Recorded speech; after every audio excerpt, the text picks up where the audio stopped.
Rain made Seattle look rinsed clean. Glass towers softened behind a veil of mist. Streetlights smeared into gold brushstrokes across the wet pavement. Inside Harborview's ICU, the air was colder than it needed to be. The kind of cold that didn't come from temperature, but from control. Imani Brooks floated in and out of sound like a swimmer fighting a riptide. Machines spoke for her in delicate beeps. A ventilator whispered on a rhythm that wasn't hers. She couldn't remember the crash, only the moment before it. Her hands steady on the wheel, the city slick with rain, and then nothing. A blank that felt too clean. When her eyes finally opened, they were heavy, reluctant, as if her body didn't trust the world enough to look at it again. The first thing she saw was fluorescent light and the pale curve of a curtain. The second was a man standing at the foot of her bed as though he belonged there. Trent Hale, white, immaculate, expensive in a way that pretended it was effortless. His suit was charcoal, his hair perfectly disciplined, his jaw shaved smooth, like he'd prepared for a meeting, not a hospital. He didn't lean in to ask if she was in pain. He didn't reach for her hand. He checked his watch. Imani tried to speak, but her throat burned, dry as paper. The monitor caught her panic and increased its tempo. She felt the tug of something taped to her arm, the weight of the blanket, the ache everywhere, sharp and deep, like her bones remembered violence, even if her mind didn't. Trent's eyes tracked the numbers on the screen, not her face. A nurse stepped in, brisk and gentle. "Miss Brooks, you're in intensive care. You've been through a major trauma. Try to stay calm." Imani blinked, fighting for focus. The nurse adjusted a line, glanced at Trent with practiced caution, and then stepped back as if she already knew this was not going to be a scene she could soften. Trent finally spoke. "We need a moment." The nurse hesitated. "Sir, I'm her husband." His tone was polished, unarguable. "I'm authorized." Something in Imani recoiled at the word husband, like it had thorns. She could feel the shape of it in her memories. Warmth once, laughter once. A kitchen light at midnight, his hands around her waist as if he couldn't imagine letting go. It flickered, then vanished. The nurse's eyes met Imani's. There was sympathy there, warning too.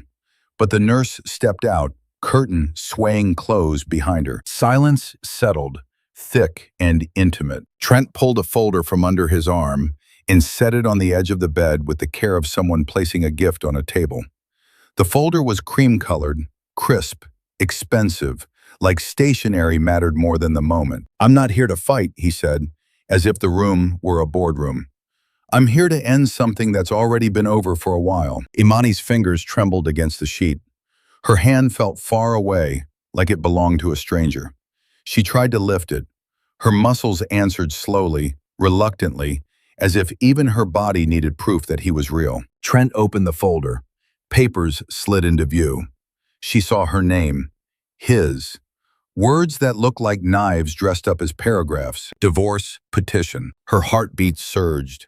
The monitor tattled on her shock in bright, chirping spikes. Imani's eyes found his. "Why?" she managed. Barely a breath, barely a sound. Trent's gaze didn't soften. If anything, it sharpened with impatience. "Because you're not going to be able to do what you used to do," he said quietly. "And I'm not interested in building my life around limitations." The sentence landed like a slap, silent, clinical, cruel. Imani stared at him, trying to locate the man she married inside that face. Her voice cracked. "I'm alive." Trent gave a small nod, as if acknowledging a fact on a spreadsheet. "For now." Her stomach turned. Tears pricked hot behind her eyes. But something colder rose beneath them. Something steadier. She wasn't fully awake, not fully healed, but she knew this feeling. It was the moment you realized someone wasn't just leaving you. They were trying to erase you. Trent slid a pen forward, placing it within reach like he was doing her a favor. "Sign. It's cleaner this way." Imani looked at the pen, then at the papers, then at him.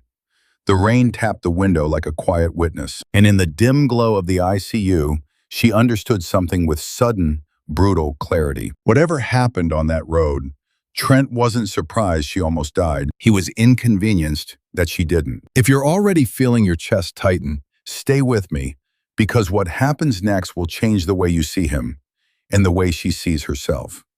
And if you've ever watched someone smile while they take what you can't afford to lose, drop a comment with the word proof. I want to know you're here. Don't forget to like and follow too, because this story doesn't begin with a crash. It begins with the moment he thought she was too broken to fight back. The morning after Trent left, the ICU felt different. Not quieter, but sharper, as if the air itself had learned a new kind of vigilance. Imani lay still beneath a thin blanket that could not possibly warm the places inside her that had gone cold. Sleep came in fragments. Pain arrived in waves, polite at first, then merciless. And every time she drifted toward darkness, her body dragged her back with one stubborn truth. She was alive.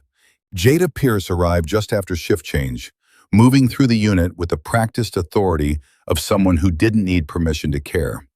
She wore a plain navy jacket, no badge visible, hair pulled back tight, eyes alert in a way that made the hallways look less safe. Jada had once been patrol. Years of night calls and domestic scenes had trained her to read what people avoided saying. Now she worked crash investigations for the city, and she carried that same instinct like a second heartbeat. She didn't smile when she saw Imani. Her face softened. Yes, love does that. But her gaze stayed hard, fixed on the bruising near Imani's collarbone, the bandaged arm, the IV lines that looked like thin chains. She stepped to the bed and took Imani's hand carefully, as if holding it too tightly might break the fragile thread keeping her here. "Don't try to talk," Jada murmured. "Just blink for me. Twice if you can hear me." Imani blinked twice, and her throat tightened with a relief so fierce it felt like grief. Jada exhaled, controlled, then leaned in as if she were about to tell Imani a secret that could only survive in whispers. "The accident," she said softly, "doesn't make sense." Imani's eyes searched her face. Jada never spoke like that unless she had already walked the evidence down to the edge of certainty. Jada slid a small notepad from her pocket. Not dramatic, not cinematic, just a working tool, and opened it like a shield between chaos and truth. "Your car," she continued, "was reported as hydroplaning on the Aurora Bridge ramp. It's raining, it's late, people are speeding. On paper, it reads like a normal crash." Jada paused, her thumb tracing the paper as though she were organizing her thoughts into a clean line. "But the report is too clean, too convenient." Imani's heartbeat ticked up. She couldn't speak, couldn't ask how, couldn't demand details. She could only stare, wide-eyed, as if her gaze could pull the story out of Jada. Jada lowered her voice further. "I pulled the tow yard photos before they disappeared from the standard access folder. And I called in a favor with a mechanic I trust.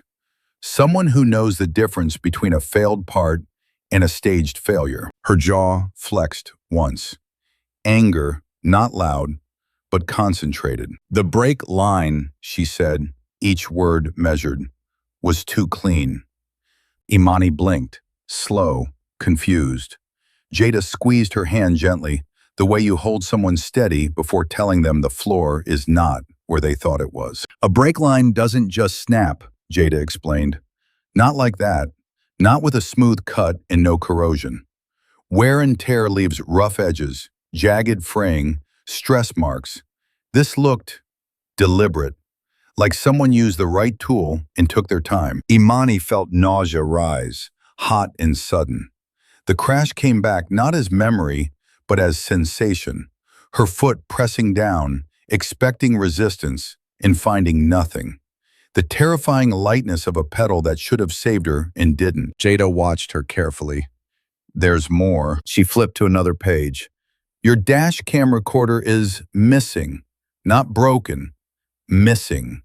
The mounting bracket was still there. Whoever took it didn't take the whole unit, just the memory module.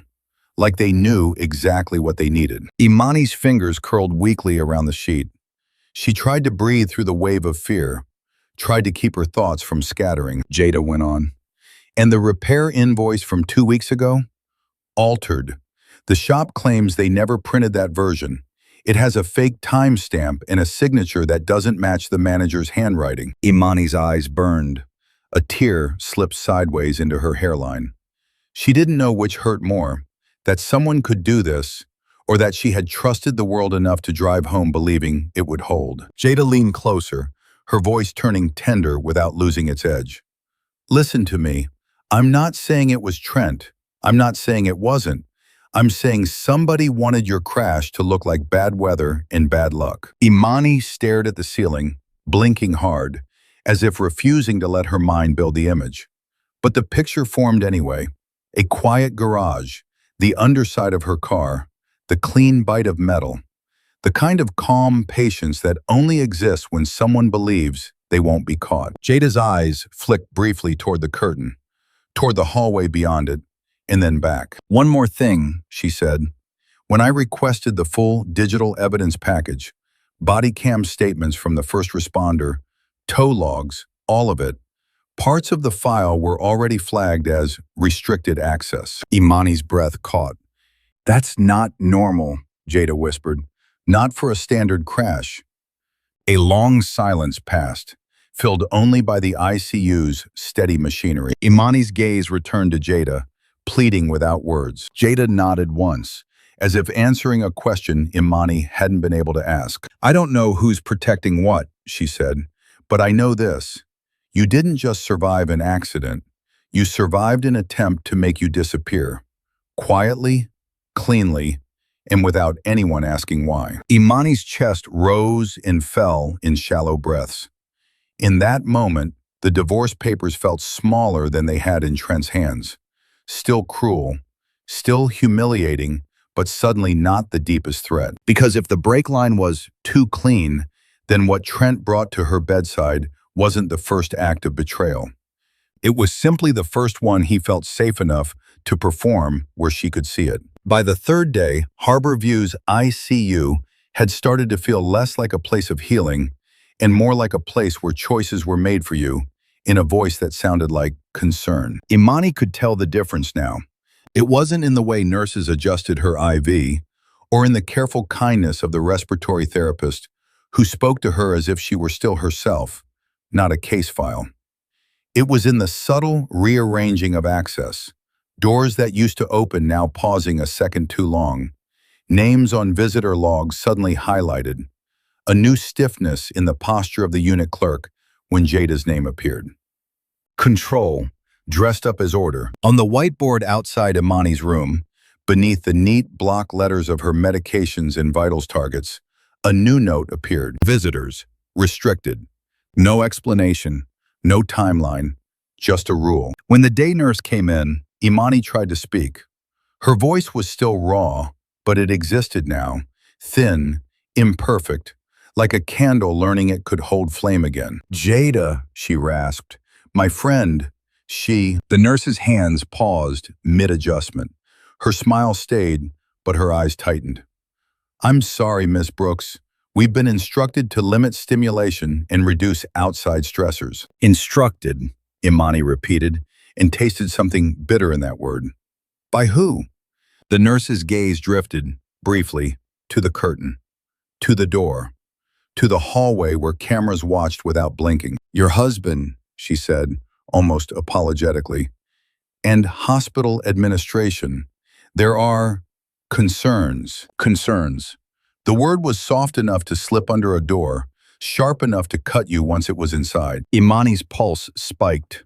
The monitor caught it, chirping a warning that sounded like a small animal in distress. She reached for her water, missed, knocked it slightly. Her fingers didn't obey her the way they used to. That helplessness, temporary they kept saying, felt like a weapon in someone else's hand. She forced herself to breathe. What concerns? She asked. The nurse hesitated. They're saying you've been confused, that you've had trouble distinguishing events, that visitors might reinforce agitation. Imani stared at her. She wanted to scream that confusion did not mean delusion, that pain did not mean weakness, that being injured did not mean surrendering her rights. but she could hear how it would sound. Emotional, frantic, easily labeled. She swallowed it. She learned, in real time, the first survival skill of this new version of herself. Calm wasn't peace. Calm was armor. "Okay," she said quietly. "Then I want it documented, in my chart, that I requested my visitor and I'm being denied." The nurse's eyes widened a fraction. Relief flickered there too. Relief that Imani spoke like someone who knew how systems worked. "I can do that," she murmured. "I'll note it." When the nurse left, Imani lay staring at the ceiling, listening to the hospital breathe. Air vents, footsteps, distant elevator chimes. She thought about Jada in the hallway, the way her friend's jaw had tightened when she said, "The brake line was too clean." And she wondered how far Trent's reach actually went. Not money, money was obvious. The more frightening kind, influence. A soft knock came. Before Imani could answer, the door opened. Trent stepped in, as if summoned. He looked rested. That was the first obscene thing, how sleep had visited him faithfully while she lay here learning to move her fingers again. He carried a coffee in one hand, and in the other, a small paper bag like a peace offering from a boutique bakery. Normal life props, accessories to innocence. Behind him, the unit clerk's face appeared for a moment, uncertain. Trent smiled at her, and she vanished. Imani's stomach tightened. He shouldn't have been able to walk in like that. Not with restrictions, not with reduced stimulation. But apparently, the rule had an asterisk. No visitors, except him. Trent closed the door gently, sealing the room the way you seal an envelope. He set the coffee down on the counter as if he were making himself comfortable in her space. "Good," he said, looking at the monitor first, not her. "Your numbers are stabilizing." Imani watched him. She said nothing. He sighed with practiced patience, like she was being difficult on purpose. "I heard you asked for your friend." Imani's mouth went dry. "You had her turned away." "I had her postponed," Trent corrected smoothly. "You don't need stress. You need rest." "And you," she said, voice low, "aren't stress." Trent's smile didn't quite reach his eyes. "I'm your husband. I'm your next of kin. The hospital has to listen to me." There it was. Ownership disguised as responsibility. Imani shifted slightly, feeling the ache bloom in her ribs. "I'm awake," she said. "I'm coherent. I can make my own decisions." Trent's gaze slid to her face with faint amusement, as if she were a child insisting she didn't need help crossing a street. "Imani," he said, softly now, "you're not at your best." He glanced toward the corner of the room. Her phone wasn't there. Her purse wasn't there. Her personal items had been stripped away until the space felt clinical and blank. Safe, controlled, quietly defenseless. "You don't remember everything," Trent continued. "You're emotional. You're on medication. You're vulnerable to suggestion." Imani stared at him, letting the words settle. The brilliance of the tactic was how reasonable it sounded to anyone who wanted to believe him. Confusion, vulnerability, suggestion. He was building a story about her mind the way someone lays plastic over furniture before painting. "Where's my phone?" she asked. Trent's expression didn't change, but something in his shoulders tightened. "It's being held," he said too quickly, "so you don't overdo it." Held, not lost, not misplaced, held. Imani's heart thudded. She thought of Jada's missing dashcam module, missing evidence, restricted files. She looked at Trent and felt something shift inside her. Not fear, not yet. Recognition. This wasn't a man reacting to a marriage ending. This was a man managing risk. Imani drew a breath, slow and steady, and met his eyes. "You're making rules for me," she said quietly. "You're keeping people out." Trent's smile returned, polished as glass. "I'm protecting you." Imani didn't flinch. From what? For the first time, Trent's calm slipped just enough to show the truth beneath it. A flicker of impatience, a shadow of calculation. "From yourself," he said. And in that instant, Imani understood the shape of the cage he was building. Not bars, not locks, not anything dramatic, just paperwork, policy, gentle language, and the assumption that a woman in pain could not be trusted with her own reality. Outside the window, Seattle rain kept falling, steady, relentless. Inside the room, Trent sat down in the visitor chair like a man settling into a position he believed was permanent. Imani watched him, silent, while something in her sharpened. Because if he could control who saw her, he could control what the world believed about her. And if that was the new rule, then her first act of rebellion would have to be learning how to break it without ever raising her voice. The next morning arrived without sunrise. Seattle light didn't break through so much as seep in, gray on gray, a soft wash that made time feel suspended. In that muted world, Imani measured her hours by small victories, swallowing water without choking, lifting her hand without trembling, forcing her face into neutrality when Trent visited and pretended concern. He came with updates she never requested. He spoke to doctors in a voice that suggested partnership. He signed forms with a flourish that implied entitlement. And every time he left, the room felt lighter for a moment, then heavier, as if the air remembered him. On the fourth day, just after a respiratory check, an unfamiliar figure appeared at the threshold. He didn't wear a white coat. He wasn't carrying coffee or flowers. He didn't glance at the monitors with performative worry. He stood still, as if the space itself required respect. A dark suit, midnight navy, tailored but not flashy. A slim leather folder in one hand. No smile. Not coldness either, something quieter. Composure with weight behind it. The unit clerk hovered a step behind him, uncertain. "I have a scheduled visit," the man said. His voice was even, unhurried, and somehow the words didn't sound like a request. The clerk cleared her throat. "Miss Brooks is restricted." The man's gaze did not change. "I'm aware. Please inform her nurse that Miles Arden is here." The clerk hesitated. "I don't." "You will," he replied gently, not threatening, simply certain. Imani watched from the bed, her heart climbing. She recognized the type of man who didn't raise his voice because he didn't need to. People like Trent controlled rooms by appearing friendly. People like this controlled rooms by appearing inevitable. The clerk disappeared, and Miles stepped inside with the smooth, careful motion of someone entering a courtroom. He closed the door behind him, but he did not lock it with his body. He didn't lean over Imani.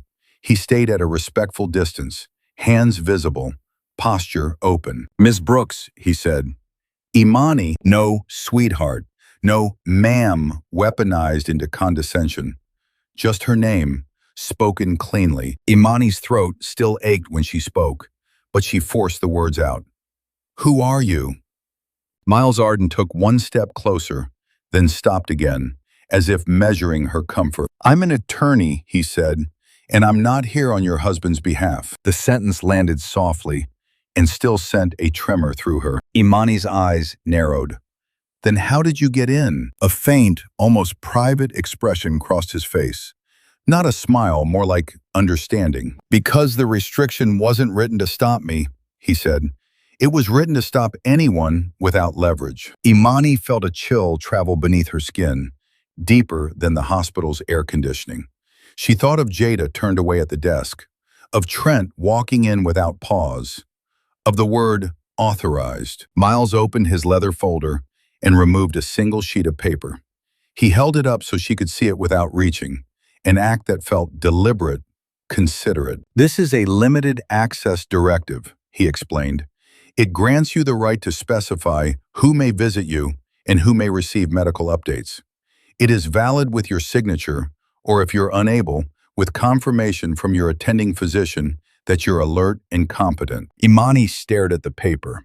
The language was precise, the lines for signatures clean, the hospital seal embossed faintly at the top. Trent had been managing her like a file.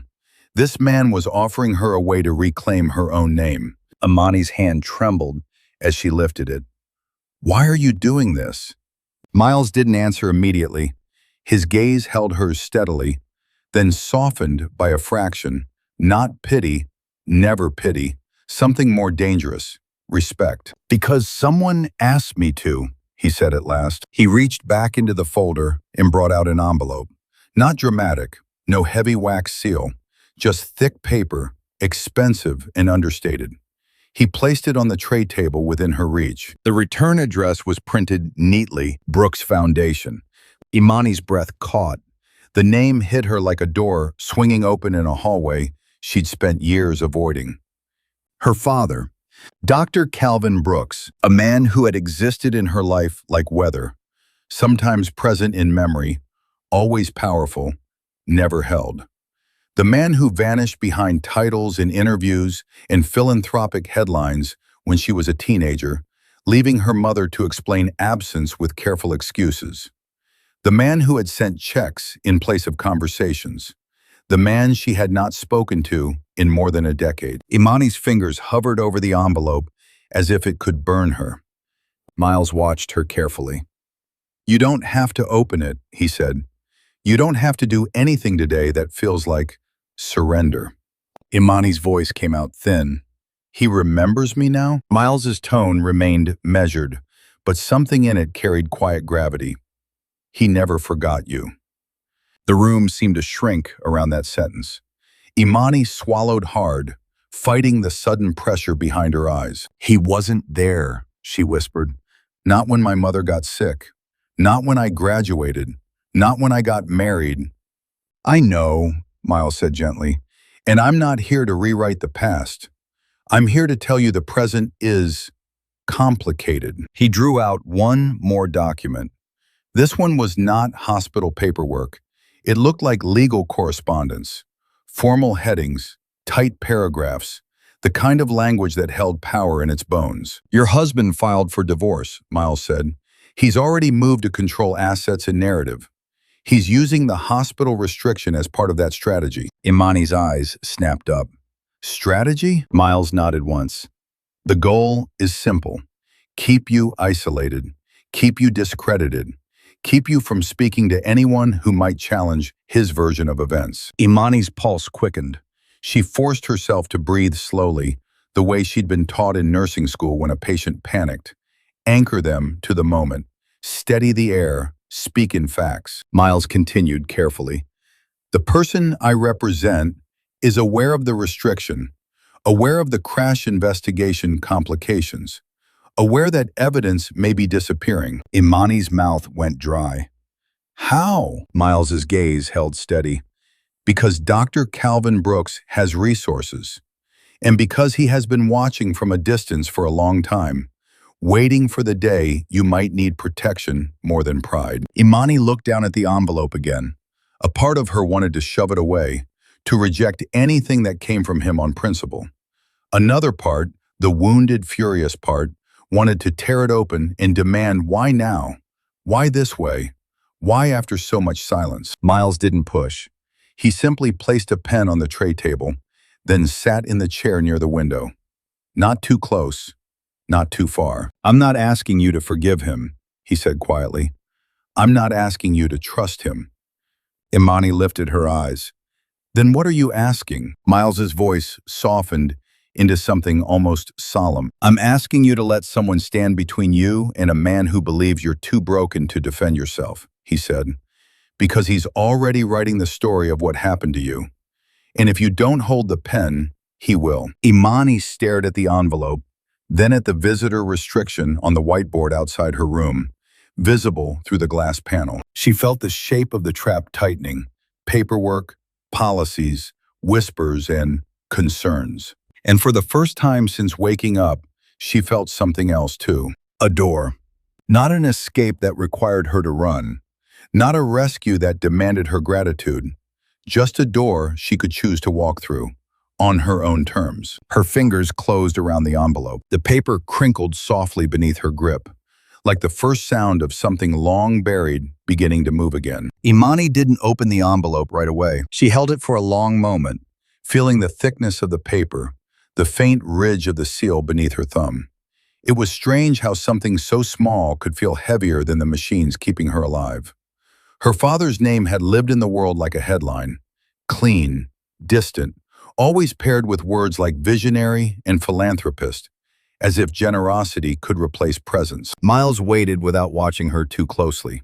He sat with the patience of someone trained to let silence do its work. When Imani finally slid a finger under the flap, her hands moved carefully, as if she were touching a bruise. Inside was a single letter, typed, the lines tight and disciplined. Not an apology, not a plea, not a dramatic declaration, just the kind of truth that arrives without asking permission. Imani, I'm not writing to explain the past. I failed you there, and explanations would be another way to protect myself.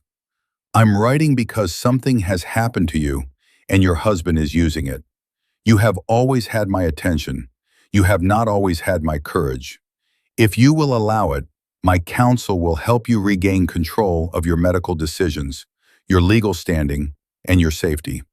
No gifts, no publicity, no conditions, just protection. Calvin. Imani read it twice. The words didn't soften her. They didn't heal anything, but they did something else, something unsettling. They sounded like a man who knew exactly what he was up against. Imani's voice was thin when she spoke. He calls it protection like it's simple. Miles leaned forward slightly. For him, it is. Not because he's sentimental, because he's strategic. That word again, strategic. Like this wasn't a family wound, like it was a battlefield with rules. Imani looked at Miles. You said he has resources. Miles nodded once. He has influence. There's a difference. Imani's brow tightened in confusion. Miles chose his next words with care. People hear Dr. Calvin Brooks's name and imagine a cliché, an absent father who throws money at problems. But your father isn't a billionaire in the way the internet uses the word. He's not a man who buys yachts and headlines. He paused, letting the hospital sounds fill the gap. Ventilation, distant footsteps, the soft click of a cart rolling past. He's a kingmaker, Miles said quietly. He doesn't own the city, he shapes it. Imani's throat tightened. How? Miles opened his folder again, not with flourish, but with the steady motion of someone laying out instruments on a surgical tray. He pulled out a page filled with names and institutional logos, hospitals, research centers, civic boards, foundations, the kind of network that looked like benevolence until you understood what it could do. Your father's foundation funds trauma units, Miles explained, medical scholarships, patient safety initiatives. He sits on advisory boards that determine who gets grants and which programs expand. He doesn't have to threaten anyone. He just has to ask a question at the right meeting. Imani's eyes lowered to the page. She recognized one of the logos, Harborview's Partner Research Institute. Another, her own employer's clinical trial sponsor. You're telling me he can pull strings here? She said, barely audible. Miles shook his head. Not pull, tighten, loosen, redirect. It's more subtle than what your husband is doing, and that's precisely why it works. Imani felt anger flare, not at Trent, not yet, but at the universe for being built this way. Power as an invisible hand, kindness as currency, institutions as levers. My father didn't need to show up, she whispered. He could just be important. Miles's gaze stayed calm. Importance is a kind of absence. People forgive it because it looks like purpose. Imani turned her face toward the window. Rain blurred the skyline into watercolor.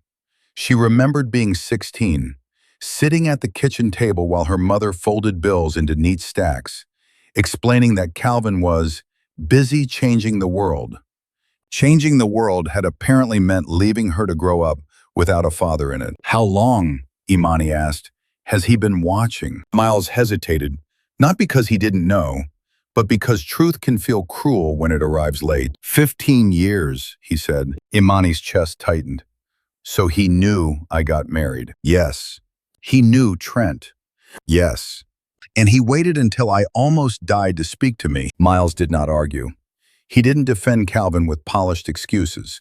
Instead, he offered something rarer, context without absolution. He didn't wait because he didn't care, Miles said. He waited because you made it clear you didn't want him, and because he believed, wrongly, that staying away was respecting your boundary. Imani's laugh came out broken, more breath than sound. Respecting my boundary would have been showing up and letting me reject him to his face. Miles's eyes softened by a fraction. I agree. Imani stared at the letter again. You have always had my attention. You have not always had my courage. The sentence stung because it was honest, and honesty from someone absent feels like a trespass. Miles slid another document forward. This one held dense legal language, but one phrase sat cleanly in the center. Contingent trust activation, upon harm or incapacity. Imani's gaze snapped up. Miles's voice remained gentle.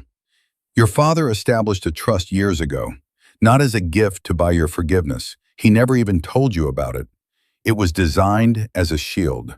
It activates only if you're harmed and someone attempts to take advantage. Imani's fingers tightened around the sheet. That's frightening. It's practical, Miles said, and right now, practicality is the only thing standing between you and a man who thinks he can rewrite your reality. Imani swallowed. Her mind flashed back to Trent's calm voice in the ICU, the divorce papers, the way he said limitations as if they were a verdict. You're saying my father planned for this, she murmured. Miles met her eyes. He planned for the possibility that someone would hurt you and then try to profit from your silence. The room felt smaller, sharper. Somewhere down the hall, a monitor alarmed and then quieted again, like a warning quickly swallowed. Imani looked at her father's letter, at the neat signature, the lack of sentimentality, the disciplined refusal to beg. Not a billionaire, not a savior, not a man arriving with fireworks. A kingmaker, a man who understood that the world rarely punished cruelty on its own, and that if you wanted justice, you had to build the mechanism for it long before you needed it. Imani set the letter down, her breath steadying as something inside her rearranged. The revelation didn't heal her. It didn't make her suddenly forgive, but it did one thing that mattered more than comfort. It reminded her that Trent's rules were not the only rules in the world, and if her father's power could be a weapon, then her consent, her choice, would be the trigger. She lifted her eyes to Miles, voice low and controlled. Show me what he built, she said, and show me how to use it without becoming him. Imani read every page Miles placed before her, like she was reading her own pulse. The language was clean, legal, and unsentimental. Trust activation terms, medical directives, asset protections, limitations designed to prevent misuse. It was a shield built by someone who understood systems the way surgeons understand anatomy, not with romance, but with precision. And still, each paragraph felt like a hand reaching into her life without asking. When Miles paused, Imani set the documents down and stared at her own name on the header. Imani Brooks. It looked steady in ink. In the bed, she did not feel steady. So, she said quietly, this is the part where my father swoops in and fixes everything. Miles didn't flinch. Only if you let him. Imani's throat tightened. That's exactly the problem. Outside her room, hospital life continued. Footsteps, soft voices, a cart squeaking at the corner like someone dragging time forward. Inside, the silence was dense, expectant, the kind that asks you to choose who you'll be when no one is watching. Imani lifted her eyes. If I accept this, I become what Trent keeps accusing me of being. Miles's gaze held steady. And what is that? A woman who can't stand on her own, she said, voice thin but clear. A woman who needs a powerful man to rescue her. First it was my husband, now it's my father. That's his story, Miles. That I don't have agency, just handlers. Miles leaned back slightly, letting her finish. Imani's fingers curled around the blanket. I won't win by proving Trent right. I won't live that way. For a moment, Miles said nothing. He didn't interrupt with reassurance, didn't rush to soothe her pride. He seemed to understand that pride wasn't vanity here. It was a moral line. The last clean boundary she could draw in a world turning dirty around her. I hear you, he said at last. But pride and agency aren't the same thing. Imani's eyes narrowed. They're close enough. Miles nodded, acknowledging the sting of it. Then let's talk plainly. Your husband isn't trying to divorce you. He's trying to manage you. The words sat in the room like a weight. He restricted your visitors, Miles continued. He's attempting to control your narrative by implying you're confused. That's not a marital conflict. That's a containment strategy. Imani's pulse quickened at the accuracy of it. The whiteboard, the missing phone, the way Trent spoke to staff like a director giving notes. I don't want revenge, she said, almost to herself. I want the truth. I want him to stop. Then we need to separate three things, Miles replied. Justice, vindication, and domination. Imani looked at him, wary. Justice, Miles said, is evidence, process, consequence. It's slow and it's clean when done right. Vindication is your name restored. Domination is what Trent is doing, winning at the cost of your humanity. The mistake people make is believing any power used against a predator becomes predatory by default. Imani swallowed. Doesn't it? It can, Miles admitted, if it's used to punish without proof, to humiliate for pleasure, to control others the way you were controlled. But what your father built isn't a weapon pointed at Trent. It's a door back to your own authority. Imani stared at the documents again. The trust, the directives, the clauses that snapped into place only under specific conditions. It was like a vault that didn't open unless someone tried to steal. And what does my father want in return? She asked. Because nothing is ever just protection. Miles held her gaze. He wants you alive. Imani's laugh came out sharp and small.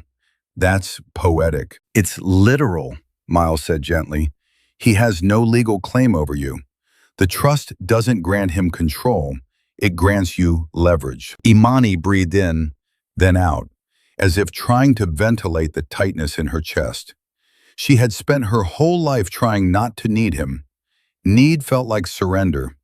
It felt like confirming every cruel assumption people made about girls like her, about who deserved softness and who had to earn it by bleeding quietly. She looked at Miles.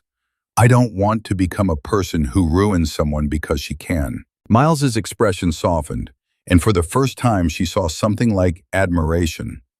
That's your moral line, he said, and it matters.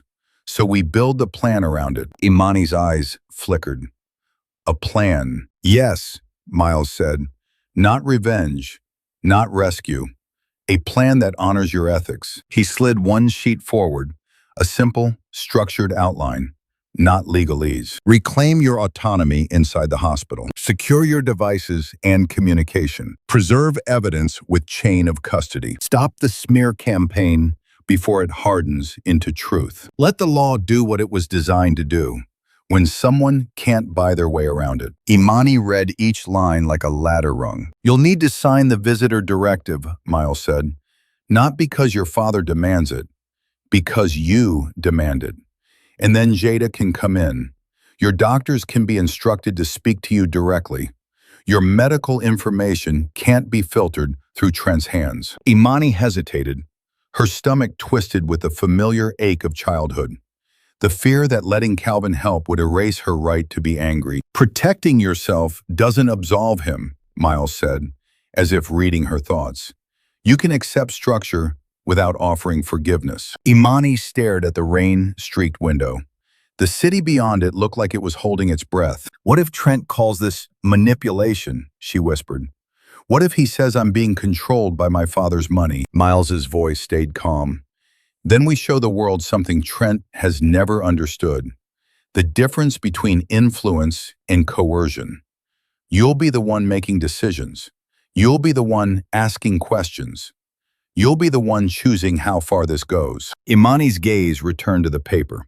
Her hands were steadier now, not healed, but steadier. I'm not signing anything that punishes him without proof, she said. Miles nodded. Agreed. I'm not taking shortcuts, she continued. No paid headlines, no backroom threats, no humiliating him just because I can. Miles's eyes held hers. Agreed. Imani took a slow breath. And if my father tries to turn this into a reunion story, I'll stop it, Miles said, firm and quiet. Your boundaries are part of the strategy. The word boundaries felt like a blessing and a blade. Imani reached for the pen. Her fingers still shook, but not from fear, from the gravity of choosing herself. I'm not asking to be saved, she said softly, almost to the room, almost to the version of her mother who had folded bills at that kitchen table and called absence purpose. I'm asking for my life back. Miles placed the visitor directive in front of her. The line waited, simple and final. Imani signed her name with careful strokes, not as Calvin's daughter, not as Trent's wife, as the only authority she had ever truly trusted, her own. The first thing that changed after Imani signed was not the world outside. It was the air inside her room. It felt less owned. The whiteboard still carried its sterile handwriting.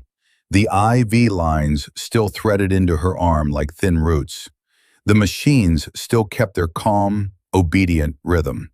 But the invisible hand that had been pressing down on her chest, the sense that someone else was deciding which parts of her life were allowed to exist, began to loosen. That afternoon, Jada returned.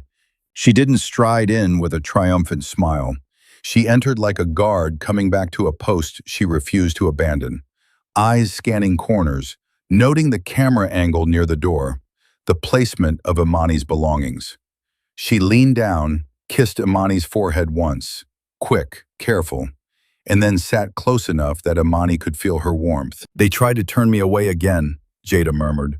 Then I said your name, your directive, and your attending signature like a prayer. Suddenly the rules remembered who they were written for. Imani closed her eyes briefly, holding that in her chest. Not victory, just a small, clean restoration. Jada reached into her bag and set a sealed evidence pouch on the tray table. Empty for now, but symbolic. A promise of chain of custody, of truth that could survive contact with power. I've got copies of what I could pull, Jada said. Tow yard photos, dispatch logs, and I found out the shop invoice was edited through a third-party account. That part is messy. Imani's breath hitched. Trent, Jada held up a hand. We don't say his name like it's already proved. Not yet.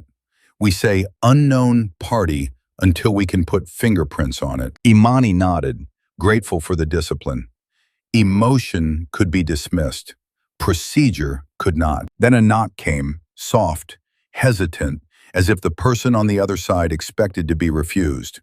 Jada turned, immediately alert.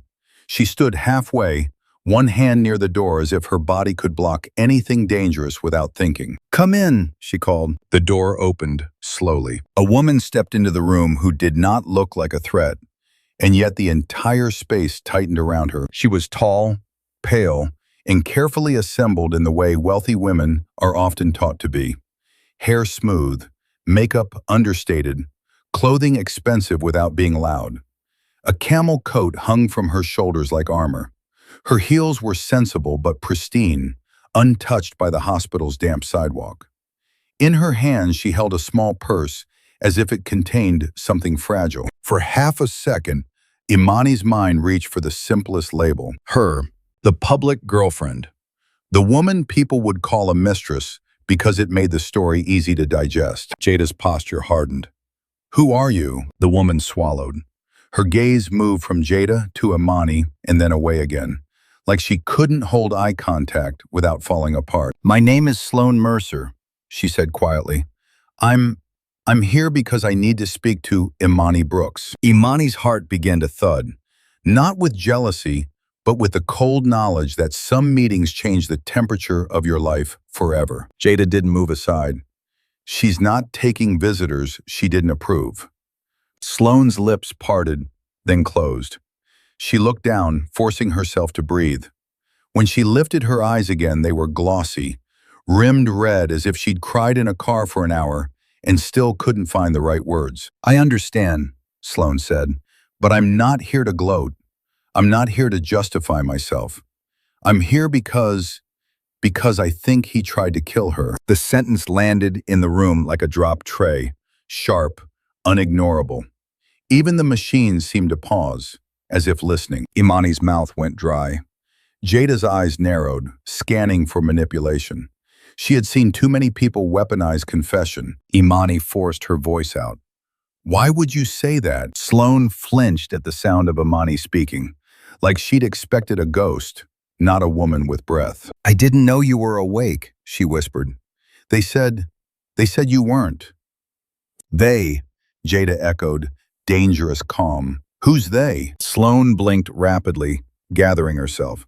"Trent, and his sister, and—" She stopped, as if the names stuck in her throat. "He told me you were unstable, that you made things up, that you were dramatic." Imani stared at her, not surprised.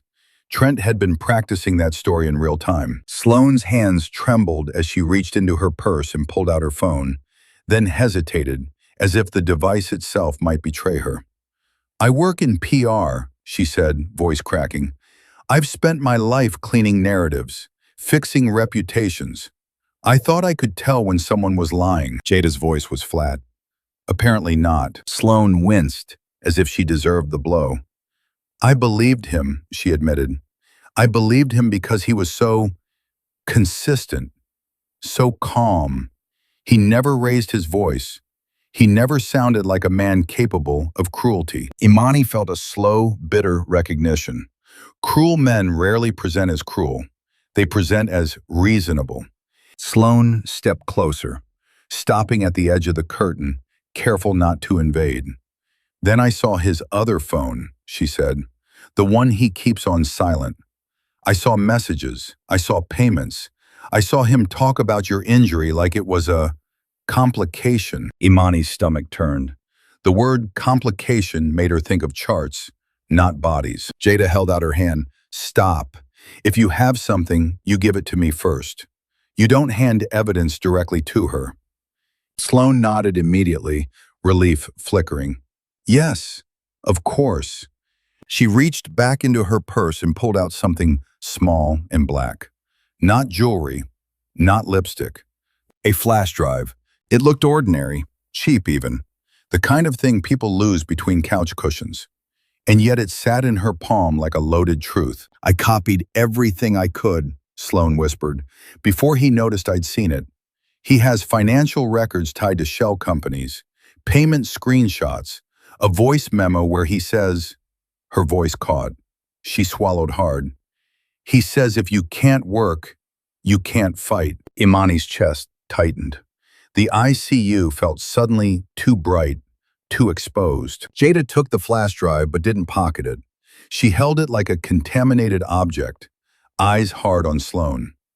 "Why bring this here? Why not go to the police?" Sloane's face crumpled, not dramatically, but with real fear. "Because he has friends. Because I've watched him walk into rooms where other people stood up, smiling, like they were grateful to be used.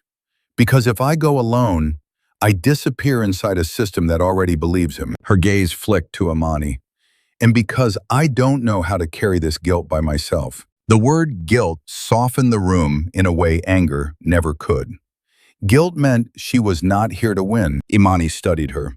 Sloane's coat was immaculate, yes, but her eyes were wrecked. Her hands shook. Her posture held the tension of a woman who had finally realized she wasn't standing beside a powerful man. She was standing too close to a cliff. "Were you with him?" Imani asked, voice low. "When he brought the divorce papers?" Sloane's breath hitched. She shook her head quickly. "No, he didn't tell me. He said he was coming to handle things. That's what he calls it when he wants to erase someone's choices." Jada's jaw tightened. "You were his girlfriend." Sloane nodded, a painful confession. "And I was his cover," she whispered. "The smiling proof that he'd moved on. The clean storyline." Imani felt something shift in her chest. Not forgiveness, not yet, but clarity. This woman wasn't walking in with perfume and arrogance. She was walking in with fear and evidence. Not a mistress, a witness. Imani's voice came out steadier than she expected. "If you're lying—" "I'm not," Sloane cut in quickly, almost pleading. "I don't want him. I don't want any of this. I want to tell the truth and get out. Jada glanced at Imani, silently asking, do we let her stay? Do we hear more? Imani's fingers tightened on the blanket. Her ribs ached with every breath, but her mind was suddenly painfully awake. She looked at Sloane and saw, beneath the polish, a woman facing the moment she could either keep laundering a lie or finally break it. Imani's voice was calm, controlled. Sit, she said, but understand something. I'm not here to punish you for being fooled. Sloane's eyes filled again. Then what do you want from me? Imani held her gaze. I want the truth, she said softly, and I want it to survive. Jada didn't plug the flash drive into anything in the room, not the hospital computer, not Imani's phone. Even if it were returned, even if it were clean, evidence didn't touch public devices. Evidence didn't breathe hospital air and pretend it wouldn't be contaminated by it. Jada treated that small black piece of plastic like it was blood, valuable, fragile, and easy to ruin if handled carelessly. I'm taking this off-site, she said, sealing it in the evidence pouch with a crisp, practiced motion. I'll image it, hash it, make copies that can be verified. Then we talk. Sloane nodded, hands folded in her lap, as if she were trying not to shake apart. She sat in the visitor chair with her coat still on, like she might have to run. Her gaze flicked toward the door every few seconds, listening for footsteps that might belong to Trent. Imani watched her with a strange, steady calm. The jealousy she'd expected never arrived. What arrived instead was something colder and more useful. Recognition. Sloane wasn't here to compete with her. She was here to confess she'd been used to help erase her. Miles returned that evening, when the unit quieted and the halls dimmed into night shift hush. He carried a secure laptop case in one hand and a small portable drive kit in the other. Tools that made their intentions feel real. Not feelings, not theories, proof. He greeted Imani first, then nodded to Jada. His gaze lingered briefly on Sloane, assessing her the way an attorney assesses risk. You understand what you've done, he said to Sloane. It wasn't a question. Sloane swallowed. I brought it because I didn't know who else would keep it safe. Miles's voice stayed even. And you understand this could expose you. Sloane's shoulders lifted with a quiet breath. I'm already exposed, she whispered. I just didn't know it until now. Miles set the laptop on the tray table and positioned it so Imani could see without straining. Jada stood close, arms folded, eyes sharp. Sloane sat a few feet away, hands clenched tight enough to press white crescents into her palms. Before we open anything, Miles said, we establish chain of custody. Jada, you'll witness. Sloane, you'll confirm origin. Imani, you'll confirm this is viewed at your direction. Imani nodded once. Her voice was soft, but clear. At my direction. Miles glanced at her, as if marking the moment she moved from patient to principal. He connected the drive to a secure device, typed a series of commands, and then paused. Sloane, he said, tell us exactly how you obtained this. Sloane's gaze dropped. Trent keeps 2 phones, she began. One for business that everyone sees, one private. He leaves the private one in his desk drawer when he showers. She stopped, ashamed.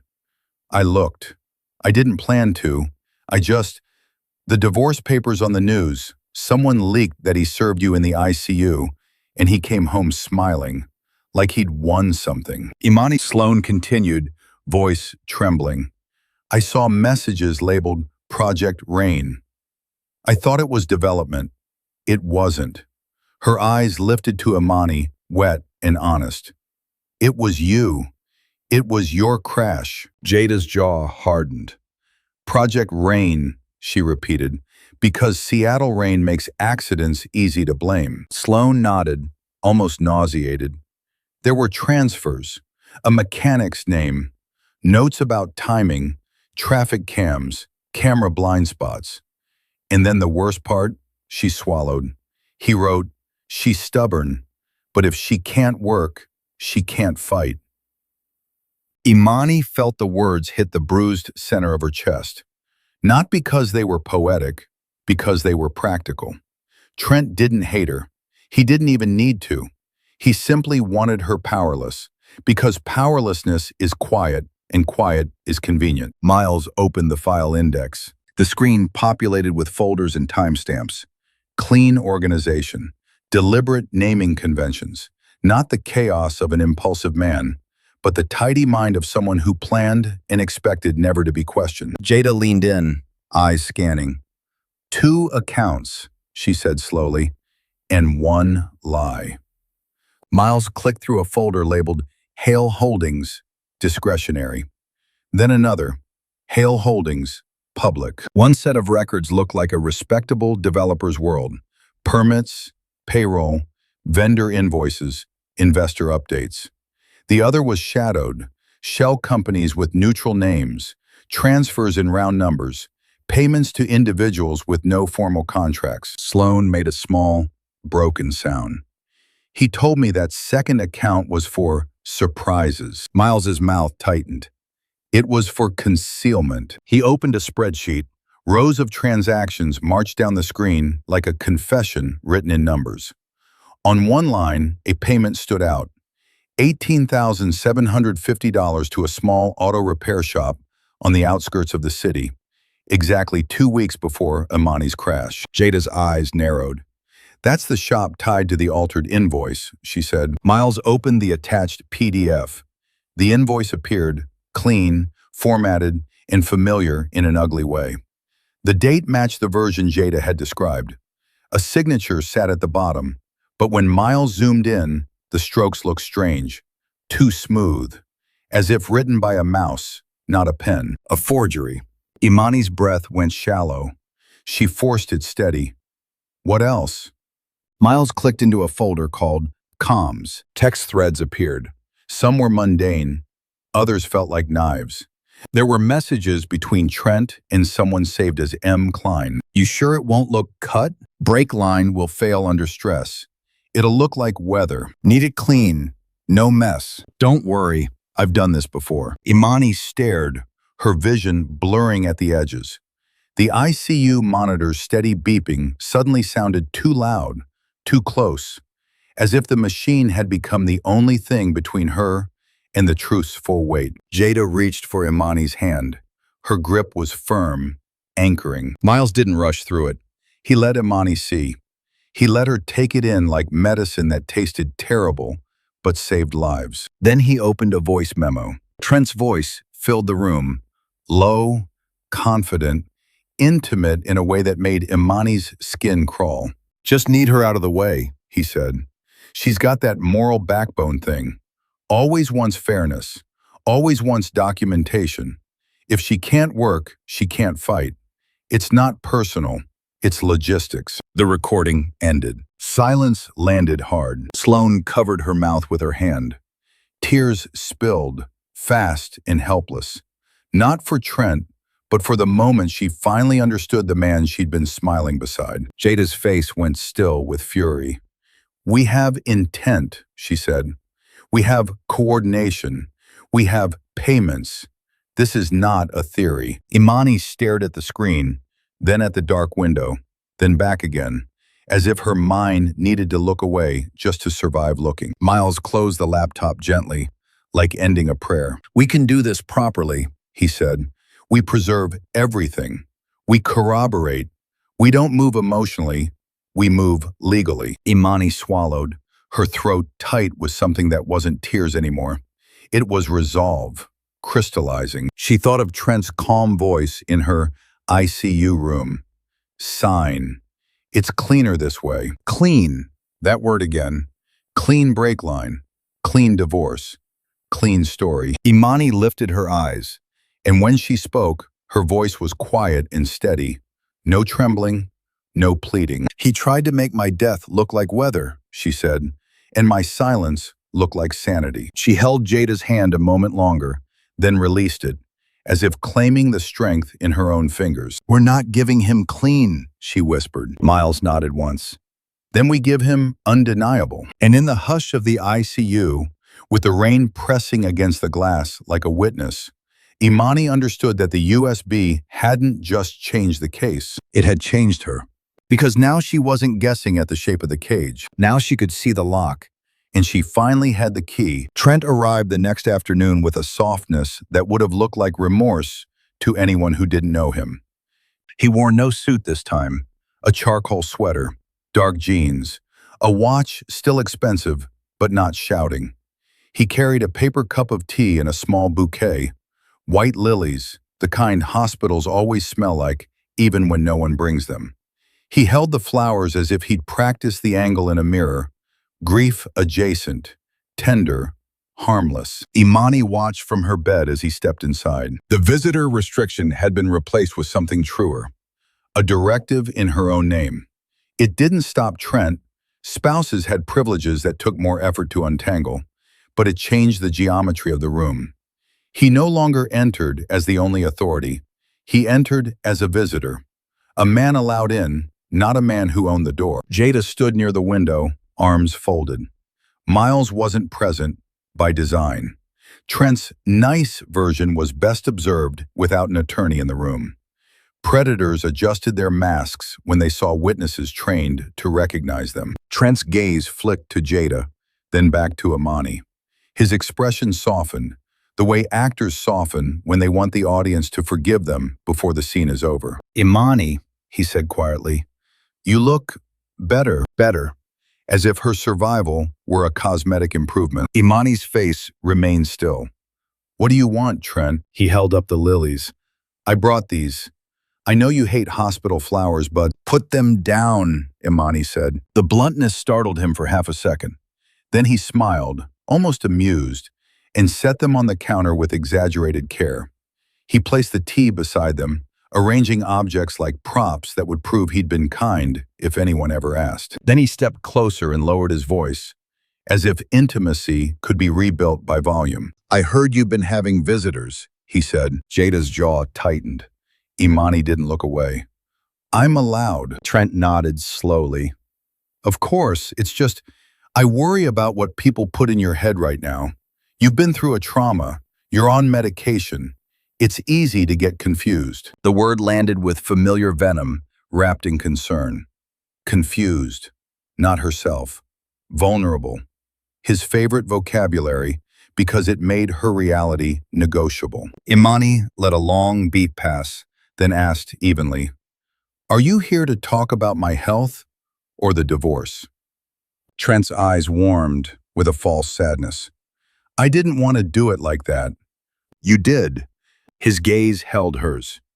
I did what I thought was necessary. Imani almost laughed. Almost.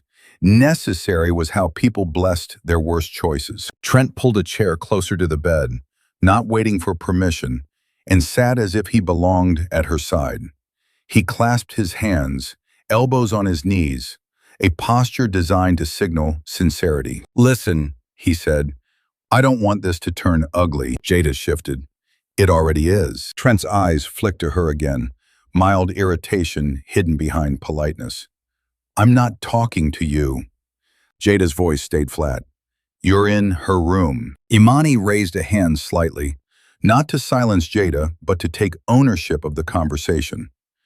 Trent, she said, calm as a surgeon before incision. Say what you came to say. He exhaled as if burdened by the tragedy of her stubbornness. Then he reached into his pocket and pulled out a thin envelope. Not the cream folder from before. This was smaller, unmarked, a private offer. I can make this easy, he said softly. A clean settlement. No court, no headlines, no circus. He placed the envelope on the tray table like a peace treaty. Imani didn't touch it. How clean? Trent's mouth curved. You keep the condo in Fremont. I'll cover your medical bills, and I'll set aside a monthly amount so you're comfortable while you recover. Jada let out a single, incredulous breath. Imani didn't react. She simply looked at Trent as if he'd offered her a bandage for an amputation. That's it? She asked. Trent spread his hands slightly. It's generous, Imani, especially given... Given what? Her voice sharpened by a hair. Given that you served me divorce papers while I couldn't sit up? Trent's eyes softened again, rehearsed. I panicked. I didn't know what the future would look like. And you decided, Imani said, that the future shouldn't include me. His jaw tightened. He recovered quickly. That's not what I'm saying. I'm saying we both deserve peace. Peace. He used peace the way men like him use love, like a tool to stop women from asking questions. Imani stared at the envelope. She could feel the careful trap inside it. Sign this, accept the money, disappear quietly, and let him keep his reputation intact. The nice version always came first. Only when you refused did the real man step out. She lifted her eyes. "Where's my phone, Trent?" she asked. His expression flickered, so fast most people would miss it. A micro pause, a swallow, a recalibration. "I told you," he said, too smoothly. "It was being held so you could rest." Held. Again. Imani watched him the way nurses watched vital signs, looking for the first sign of instability. "You know what's strange?" she said quietly. "I can't remember the crash, but I remember something else." Trent's gaze narrowed. "What?" "The feeling," Imani said, voice soft, deliberate, "of pressing my brake and getting nothing." Trent didn't move, but his eyes sharpened. His body went subtly still, as if he'd been trained to freeze when danger passed close. Jada's arms folded tighter. Imani leaned back into her pillow and let silence stretch. Silence made people reveal themselves. Trent hated silence unless he controlled it. He cleared his throat. "Imani," he said, "don't do this to yourself. You're spiraling." She didn't blink. "Am I?" Trent's smile returned, strained. "You're hurt. You're vulnerable. People are going to fill your head with conspiracy because they hate me." "No," Imani said simply. "People are going to fill my head with facts because you've been removing them." Trent's eyes flashed. Just once. A spark of anger quickly buried, but Imani saw it. She felt it like a gust before a storm. He leaned in, lowering his voice again, trying to make intimacy into pressure. "I want to protect you from a fight you can't handle." "Imani, you don't want to protect me," she said. "You want to protect the version of you that everyone applauds." Trent's jaw clenched. "You're making this bigger than it is." Imani tilted her head slightly. "Then answer one question." His eyes held hers. "What question?" She spoke slowly, each word placed carefully, like evidence on a table. "Why did my dashcam module disappear?" For the first time, Trent's nice mask didn't just crack. It slid. The warmth in his face thinned to something colder. Calculation moved behind his eyes like a shadow crossing glass. "I don't know what you're talking about," he said, but the lie was too quick, too neat. Imani watched him, the way she'd watched patients who pretended their pain wasn't severe. How the body betrays them in tiny ways. A tightness at the corner of the mouth, a pulse in the jaw, the slight lift of the shoulders as if bracing for impact. Trent stood abruptly, as if the chair had burned him. "This is exactly why I wanted to settle," he said, voice sharpening. "Because you're not thinking clearly, and people are taking advantage of you." Jada took a step forward. "Or you're panicking because she is." Trent's eyes snapped to Jada, and the politeness evaporated for a breath. "Stay out of it." Imani's voice cut through them, calm and final. "No," she said, "you stay out of me." The words hung in the air, clean and undeniable. Trent's chest rose with a controlled inhale.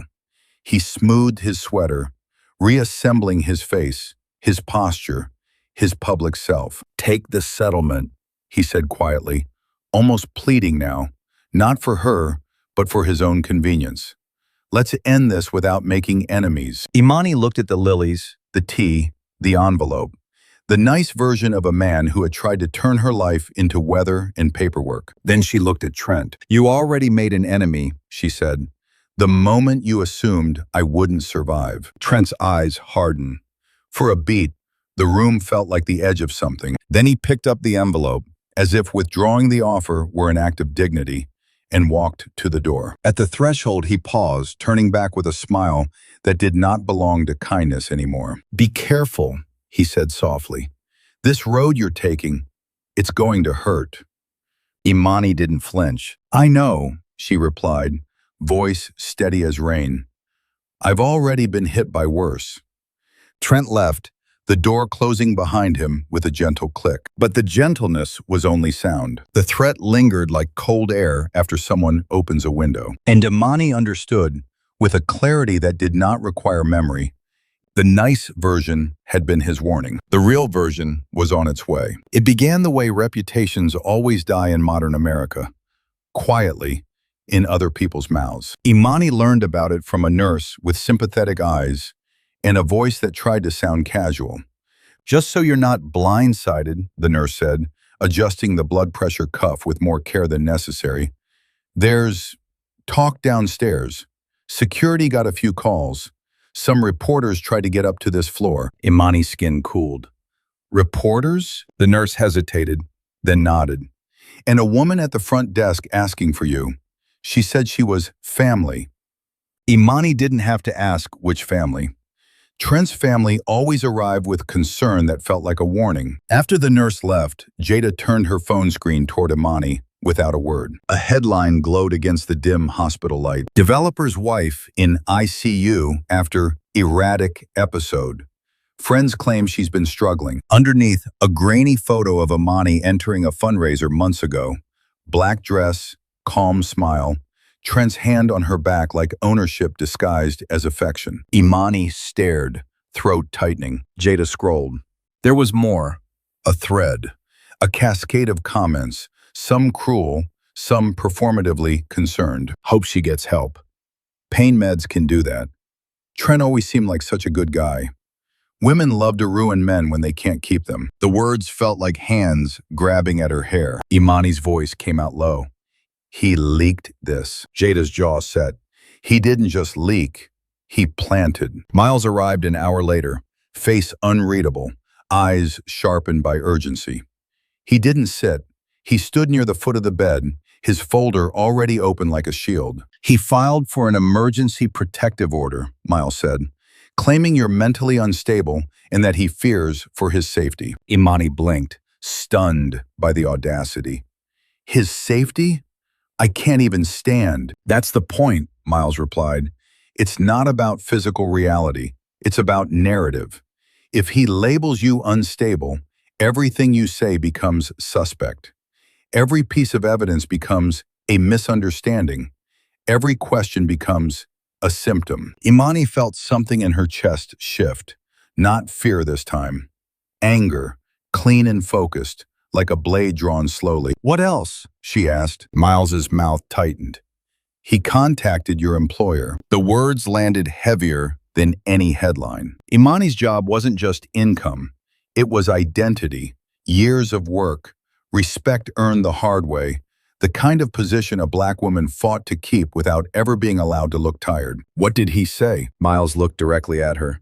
"That you've been struggling emotionally, that you might have substance issues due to stress, that he's concerned about your judgment in a medical adjacent role." Imani stared, disbelief turning to nausea.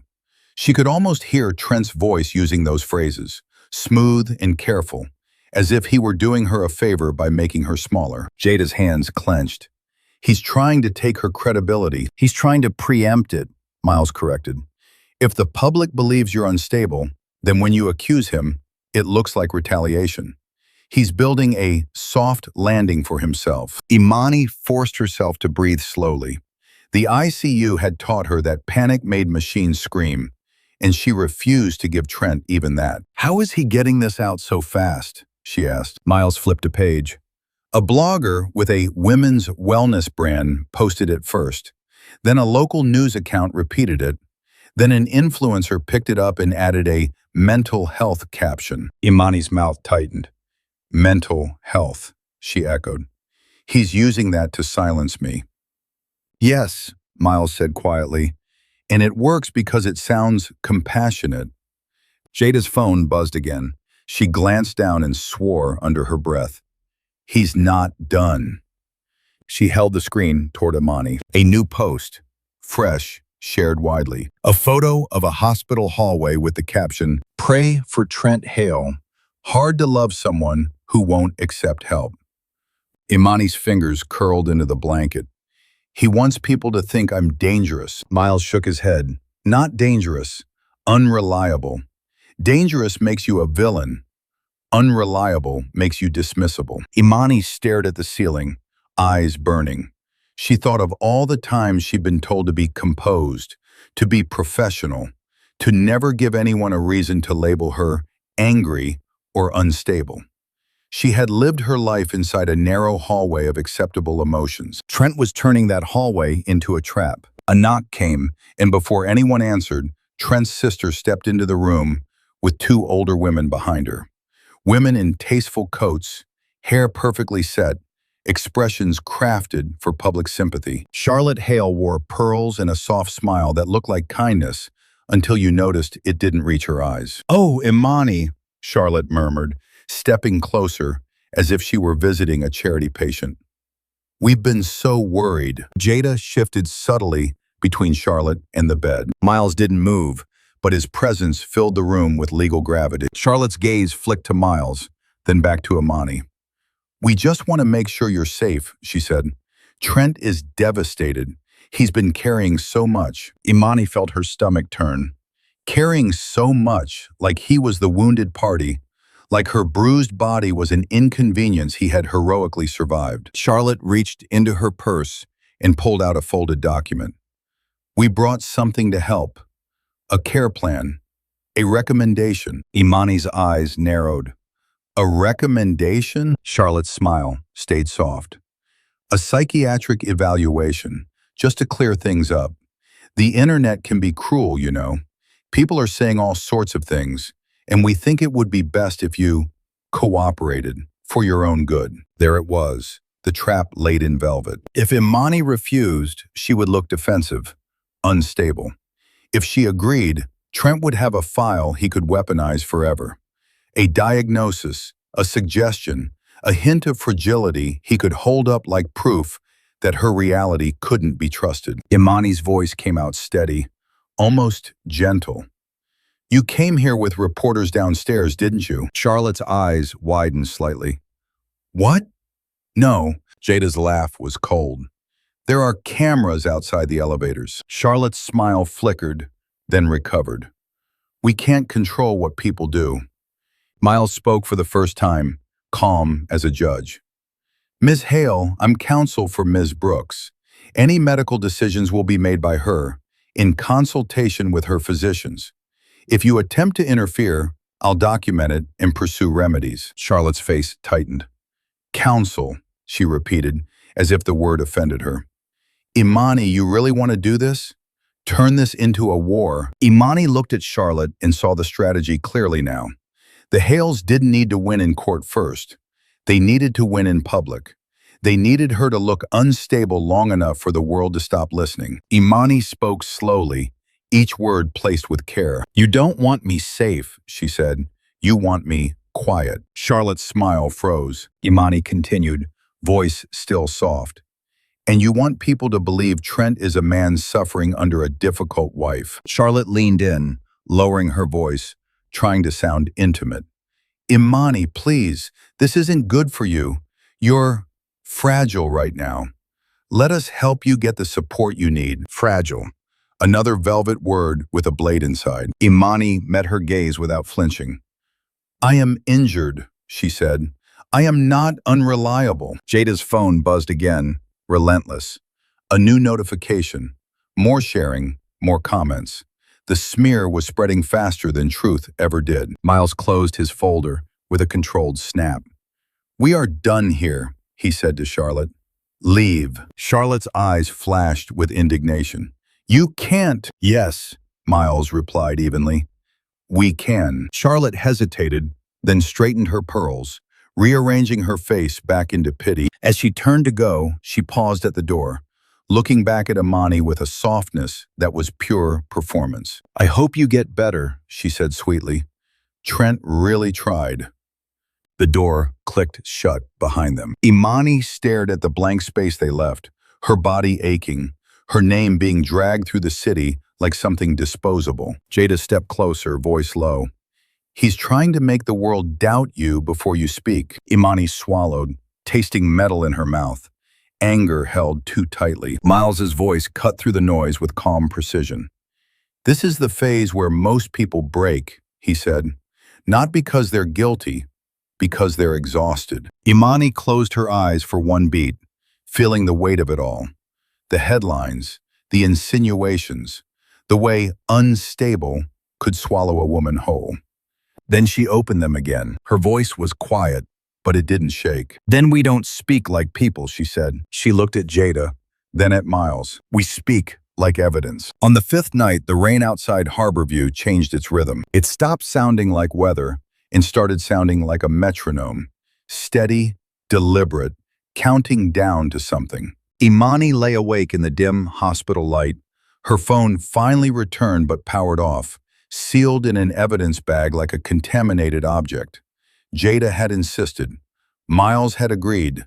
Nothing touched the world until it could survive the world. Across from the bed, Miles sat with his laptop closed, hands resting on his knees. He looked less like a man waiting and more like a man listening to systems, to timing, to the quiet places where power moved. "You're sure about this?" he asked Imani. His tone carried no pressure, only confirmation. Imani's voice was soft, but it held. "I'm sure about what I won't do," she said. "No paid headlines, no threats, no humiliation for sport." Miles nodded. "And what you will do?" Imani met his gaze. "Take my life back, one door at a time." Jada, standing near the window, watched the elevator cameras on her phone feed. Legal access, documented, clean. Her jaw stayed tight, as if she were holding the city itself in place. Miles opened his laptop. He didn't begin with Trent.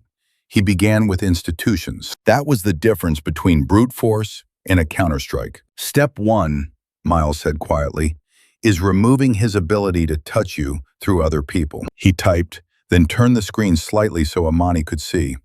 It wasn't dramatic. No flashing graphics.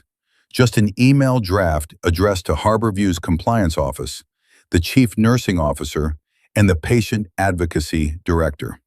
It included attachments: Imani's signed directive, attending physician attestation, and documentation of prior restrictions imposed without her consent. Miles read the subject line aloud. "Urgent. Patient access interference plus privacy violations. Imani Brooks."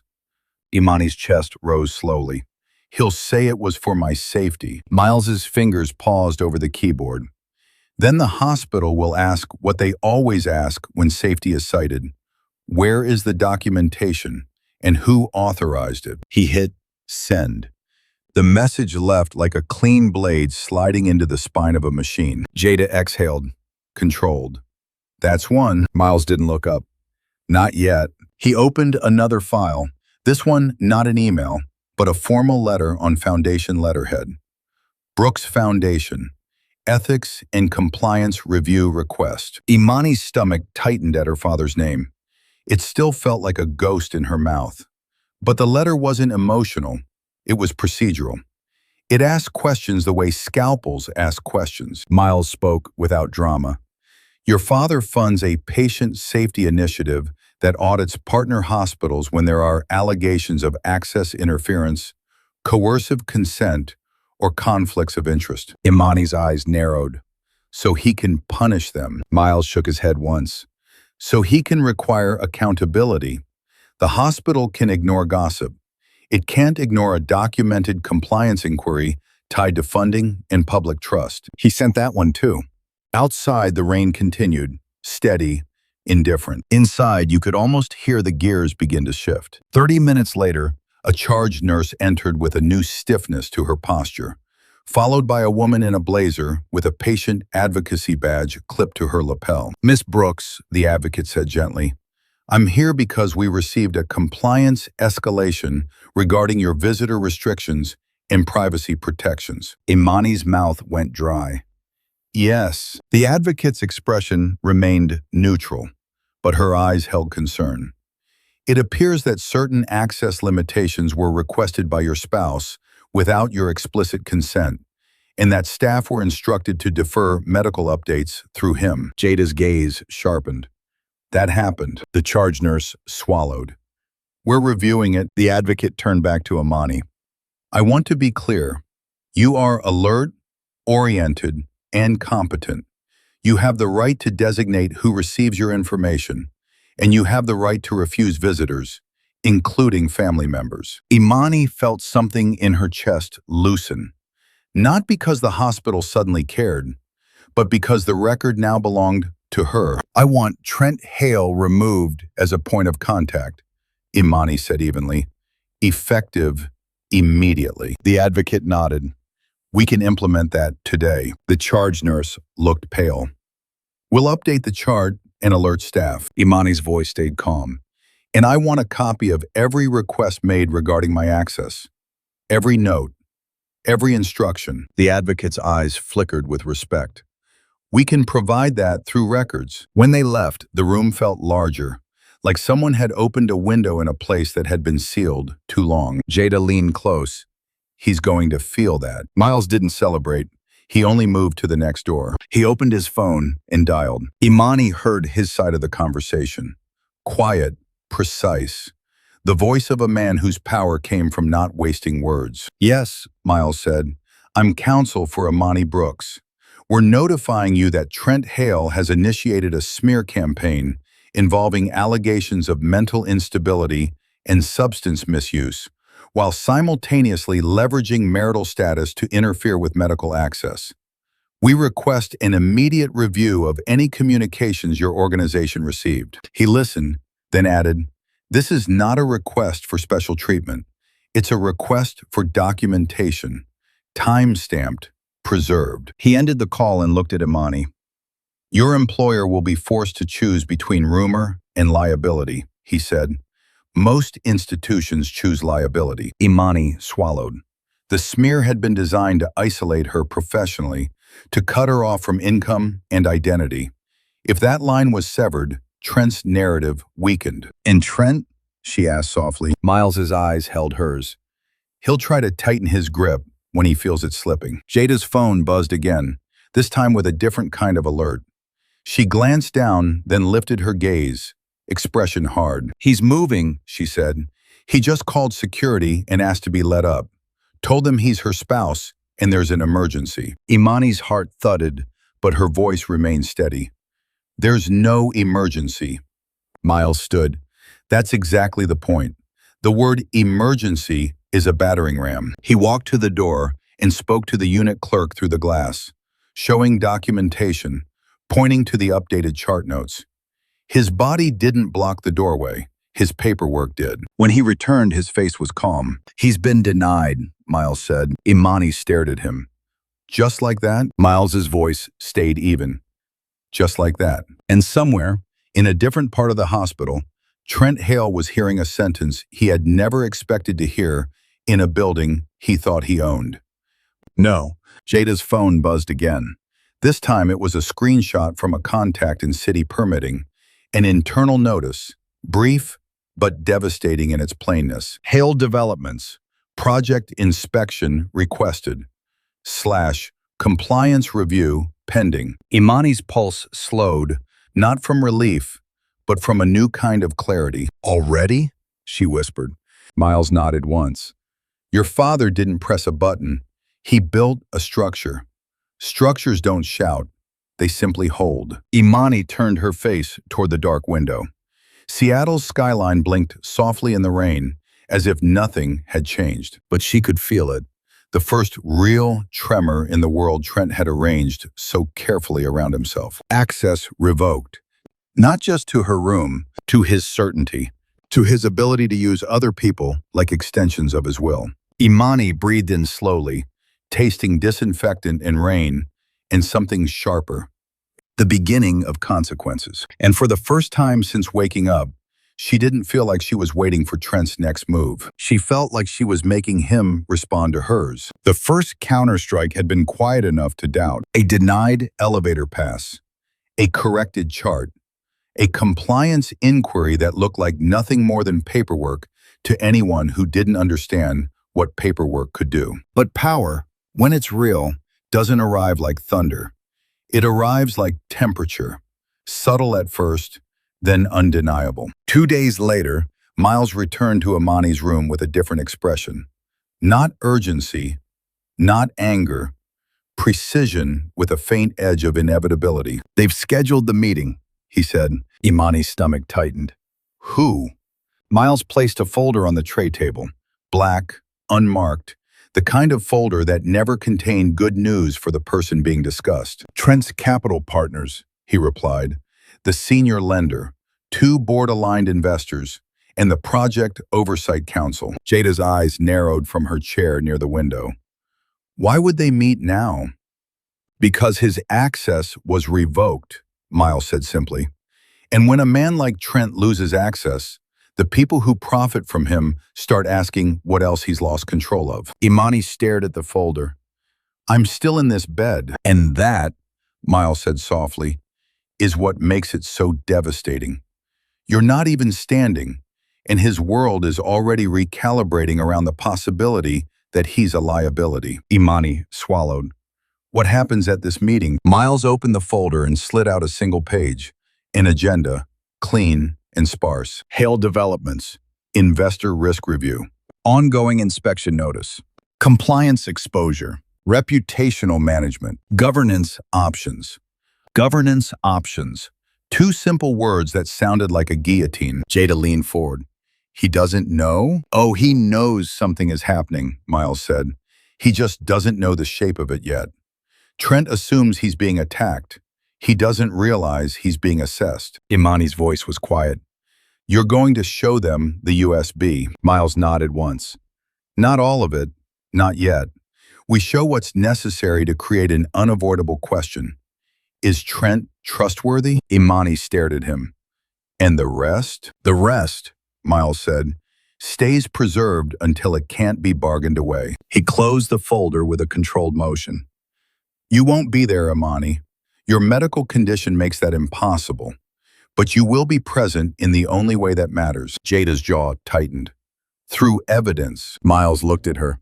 "Through chain of custody." That afternoon, while Imani underwent a physical therapy assessment, slow, humiliating steps that reminded her how far she still had to go, Miles and Jada left the hospital together. No drama, no entourage, just 2 people carrying a truth that could survive hostile light. They drove across the city to a glass building near South Lake Union, where the lobby smelled like expensive coffee and restraint, where security wore polite faces and checked names like they were checking power. In the meeting room upstairs, the table was long and pale, polished to the point of reflection. Seattle's gray skyline pressed against the windows. The city looked soft from that height, like nothing truly bad could happen in a room with carpet this clean. Trent arrived early. He sat near the head of the table, jacket draped perfectly on his chair, posture relaxed in a way that signaled ownership. His phone lay face down, as if he were too important to be interrupted by it. When the investors filed in, quiet men in tailored suits, a woman with sharp eyes and a tablet instead of a notebook, Trent stood and shook hands like a politician greeting donors. He smiled. He thanked them for their time. He spoke the language of stability. "Appreciate you all coming in on short notice," Trent said. "I know the inspection flag raised concerns, but it's routine. Seattle permitting is theatrical." A few small laughs, the kind people offer when they want to keep liking you. Then Miles walked in. He didn't smile. He didn't shake hands unless offered. He placed a slim case on the table and nodded to the room like a man entering a courthouse. Trent's expression tightened just slightly. "Who is this?" One of the investors, a silver-haired man with a quiet authority, answered before anyone else could. "Counsel for Ms. Brooks." Trent's smile sharpened. "Imani's counsel," he repeated. "Interesting choice. She's recovering. I'm not sure why." The woman with the tablet cut in, voice calm. "Because there are allegations we can't ignore, Mr. Hale."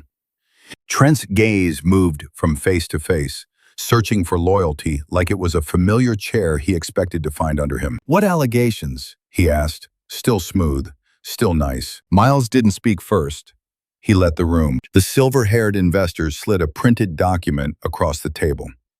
"We received a compliance inquiry from Harborview and a patient safety escalation connected to the Brooks Foundation. It references coercive consent, visitor interference, and privacy violations. Trent's brows rose in practiced disbelief. That's absurd. I was trying to protect her. She was confused. Don't, the woman said gently, and the gentleness made the word colder. Don't build your defense on her mental state in this room.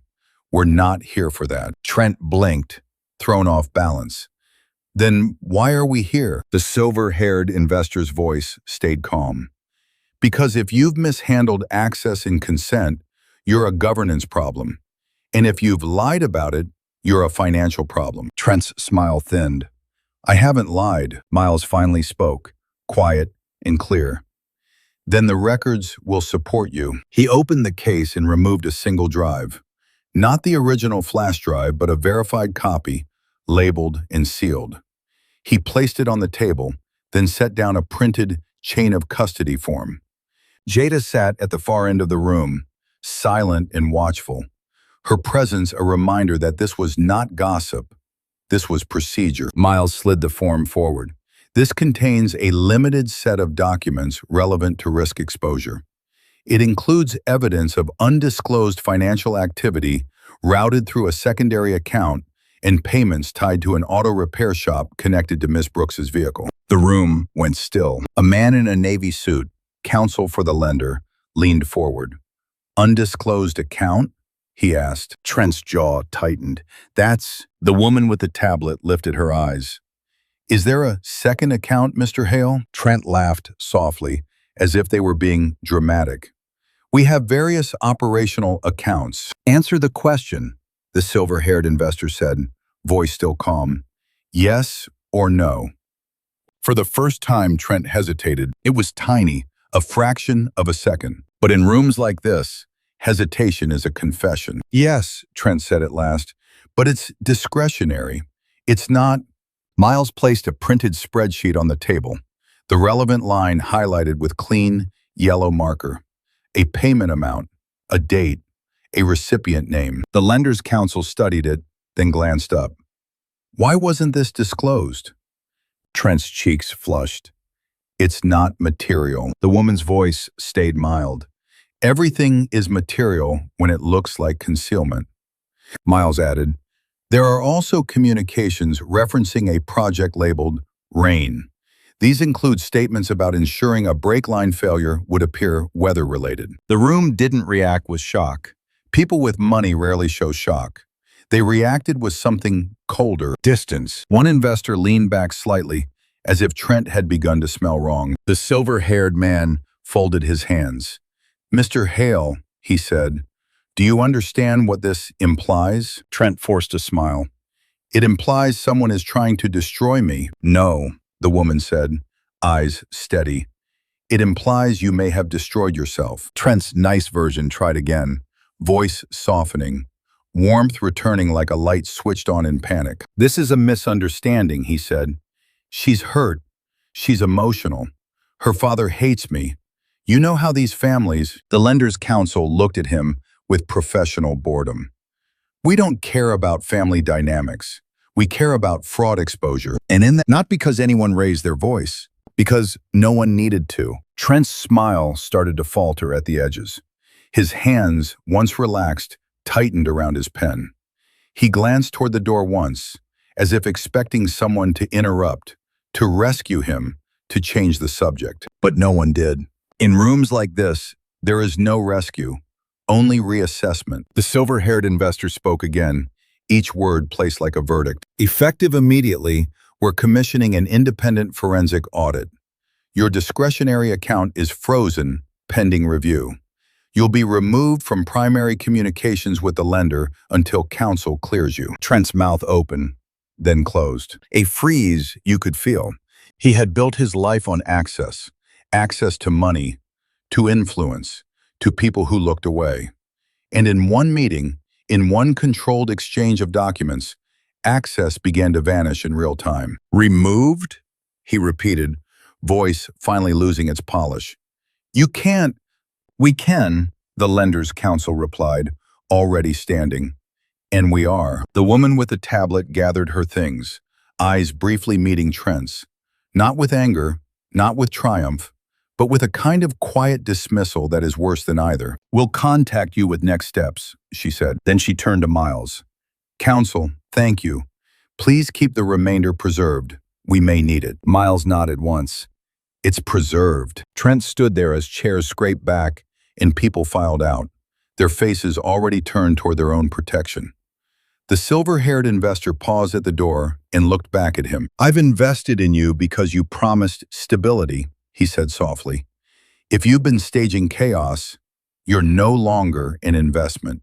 You're a threat." The door closed, and Trent Hale was left alone in a room that no longer belonged to him, staring at the space where confidence had been, realizing too late that the worst thing that could happen to a man like him wasn't public humiliation. It was private abandonment. Back in the hospital, when Miles returned to Imani's bedside that evening, she read the result in his face before he spoke. "They froze him," he said quietly. Imani's breath caught, not with joy, but with a strange, solemn relief. The smear had tried to make her look unstable, but numbers do not argue. Numbers simply testify. And the room where Trent used to be adored had turned cold, because the truth had finally entered it, and it did not ask permission to stay. The day they moved Imani out of the ICU, the hospital hallway smelled like soap and exhausted hope. She was still weak, still stitched together by time and medication and stubbornness. But she could sit upright now without dizziness swallowing her. She could hold a cup with both hands. She could stand for 30 seconds if someone stayed close enough to catch her. Small victories measured like vital signs. And yet, while her body took its slow steps back toward herself, Trent's world was collapsing at a speed that felt almost unreal, like watching a building fall in time-lapse while you're still learning how to walk. Miles arrived with a garment bag and a thin file. He set both on the chair beside her bed with the quiet seriousness of a man placing a suit of armor before a battle. "They've called an emergency board session," he said. Imani's heart tightened. "Board?" "Hale Developments," Miles replied, "and 2 affiliated entities tied to his major project. After the lender froze discretionary funds, the board can't pretend this is an internal misunderstanding." Imani stared at the garment bag. "You're not taking me there." Miles met her gaze. "Not physically." He opened the file and slid out a document that looked simple until you understood what it meant. "Proxy off." Imani read the words twice. "I've never seen this." "You weren't meant to," Miles said. "It was created years ago. It activates when there's evidence of harm and an attempt to exploit your incapacity. Those conditions are met." Imani swallowed. The phrase, "attempt to exploit," felt like a knife. Not because it was dramatic, but because it was accurate. Miles continued carefully. "This proxy gives you the right to designate a representative to vote on your behalf in matters where the trust holds interest. It also grants you standing to request governance remedies when there is credible evidence of fraud exposure." Imani's mouth went dry. "So my father—" "Your father built the structure," Miles said, "but you decide how it's used. The proxy is yours, not his." Imani looked away, staring at the rain-striped window. It was strange how she could still feel furious at Calvin for missing her life, and still accept that he had built something that might save it. "What does it mean?" she asked softly. "In that room." Miles's answer was simple. "It means Trent can't outvote you." Jada, seated in the corner, exhaled through her nose. "That's the first real bruise he'll feel." Imani's hands tightened around the blanket. "And what do I do?" Miles slid one more page forward. An agenda. Emergency board session. Governance review. Motion to suspend CEO authority pending investigation. Vote to appoint interim oversight officer. Authorization of independent forensic audit. Referral to authorities as required. Imani stared at the words like they were a staircase made of steel. "They're putting his numbers on the stand," she whispered. Miles nodded. "And numbers don't care how charming he is." That evening, a physical therapist helped Imani into the bathroom and back again, the hallway spinning only once. When she returned to the bed, Jada was holding a small box. "What's that?" Imani asked. Jada's expression softened. "Your phone and your keys. Returned through counsel. Sealed. Untouched." Imani stared at them. Months ago, those objects would have meant errands, grocery lists, normal life. Tonight they meant something else. Evidence in agency. The next morning, while Imani lay propped up against pillows, Miles prepared the boardroom like a courtroom. A secure video link, verified identity, timestamps, a record of attendance, chain of custody packets for the financial disclosures.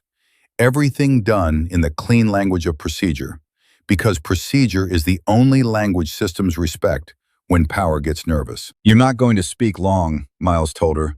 "You don't need to perform. You only need to be present as the principal." Imani's throat tightened. "He'll see me." "Yes," Miles said, eyes steady. "And that matters." At noon, the screen flickered to life. A glass boardroom appeared, Seattle's gray skyline behind it. Puget Sound, a pale sheet in the distance. The table was long, the chairs expensive, the atmosphere immaculate in the way money likes to present itself when it's afraid. Trent sat near the center. He looked composed, no dark circles, no sweat. The nice version again, rebuilt carefully. His suit was tailored, his hair was perfect. He held a pen like a weapon he believed he still owned. Imani watched him through the screen, feeling nothing like fear, feeling recognition. This was the man who had smiled while serving divorce papers beside her ICU bed. The man who had tried to label her unstable so no one would listen. The man who believed her pain made her manageable. When the board chair called the meeting to order, Trent spoke first. "I want to start by saying the last week has been chaotic," he said, voice warm with controlled humility. "There are personal matters being weaponized against the company. False narratives." A board member cut in, calm and sharp. "This isn't personal. This is financial exposure." Trent's smile tightened. "With respect, it's both." The chair glanced down the table. "Counsel for Ms. Brooks is present," he said. "Ms. Brooks herself is attending remotely." Trent's eyes flicked toward the screen and landed on Imani. For a moment, his composure faltered. Not much, just a fraction. A tension in the jaw, a pause in the breath. Because he had expected her to remain a rumor, a patient, a ghost. He had not expected her to be watching. Imani held his gaze through the camera, calm as a witness sworn in. Miles's voice entered the room, controlled and precise.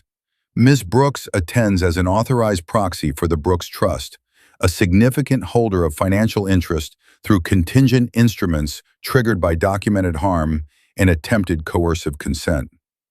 Trent's eyebrows lifted in theatrical disbelief. "That's ridiculous. I have never—" "Mr. Hale," the chair said softly, "you will not interrupt counsel." The phrase, "you will not," landed like a new law. Trent leaned back, trying to recover his ease. "This is what I mean," he said, spreading his hands. "This is a power play by her father. Everyone knows." A woman at the far end of the table, the same investor with the tablet from the previous meeting, spoke without raising her voice. "Stop blaming her father. Answer the questions." Trent's mouth opened and closed again. He forced a smile. "What questions?" The board's outside counsel stood and slid a document into view on the screen. Spreadsheets, transfers, the structure of the second account now mapped clearly like a confession written in columns. "Do you acknowledge," counsel asked, "that these payments were routed through an undisclosed discretionary account that was not reported to lenders or the board?" Trent's face stayed smooth. "It's a legal account. It's for operational flexibility." "And do you acknowledge," counsel continued, "that funds from that account were paid to entities with no contract history, including an auto repair shop connected to Ms. Brooks's vehicle?" Trent's gaze sharpened. "Coincidence." A board member, quiet until then, leaned forward. "Coincidence doesn't show up as repeated transfers, Trent." Trent's smile cracked at the use of his first name. He adjusted his cufflinks, buying time. Another slide appeared, the altered invoice. the timestamp mismatch, the forged signature. Then the board chair spoke, voice calm as snowfall. The question before us is not whether you can explain each line item, he said. The question is whether we can trust you with authority while we investigate. Trent's eyes flashed. I built this company. You led it, the chair corrected. And leadership is a position, not a possession. Silence thickened. Imani watched Trent's hands tighten around his pen. Watched the way his eyes darted, measuring faces, counting loyalty like currency. He had always been good at rooms, but this room was no longer warm. It had turned into a place where charm could not cover numbers. Miles spoke again, calm and relentless. Given the evidence of undisclosed financial activity, lender freeze and compliance exposure tied to coercive access interference, Ms. Brooks moves that the board suspend Mr. Hale's executive authority pending independent forensic audit. Trent's head snapped up. She can't move anything. The board chair's gaze remained steady. She can, through the proxy. We have verified standing. Trent's lips parted. For the first time, he looked truly startled, as if he had just realized the world contained rules he didn't write. A vote was called. Names were read, hands raised, voices, some reluctant, some crisp, answered. One by one, authority left Trent like heat leaving a room when the door opens in winter. When the tally finished, the chair set his pen down and spoke the sentence that redefined everything. Mr. Hale, your executive authority is suspended, effective immediately. Trent's face drained of color.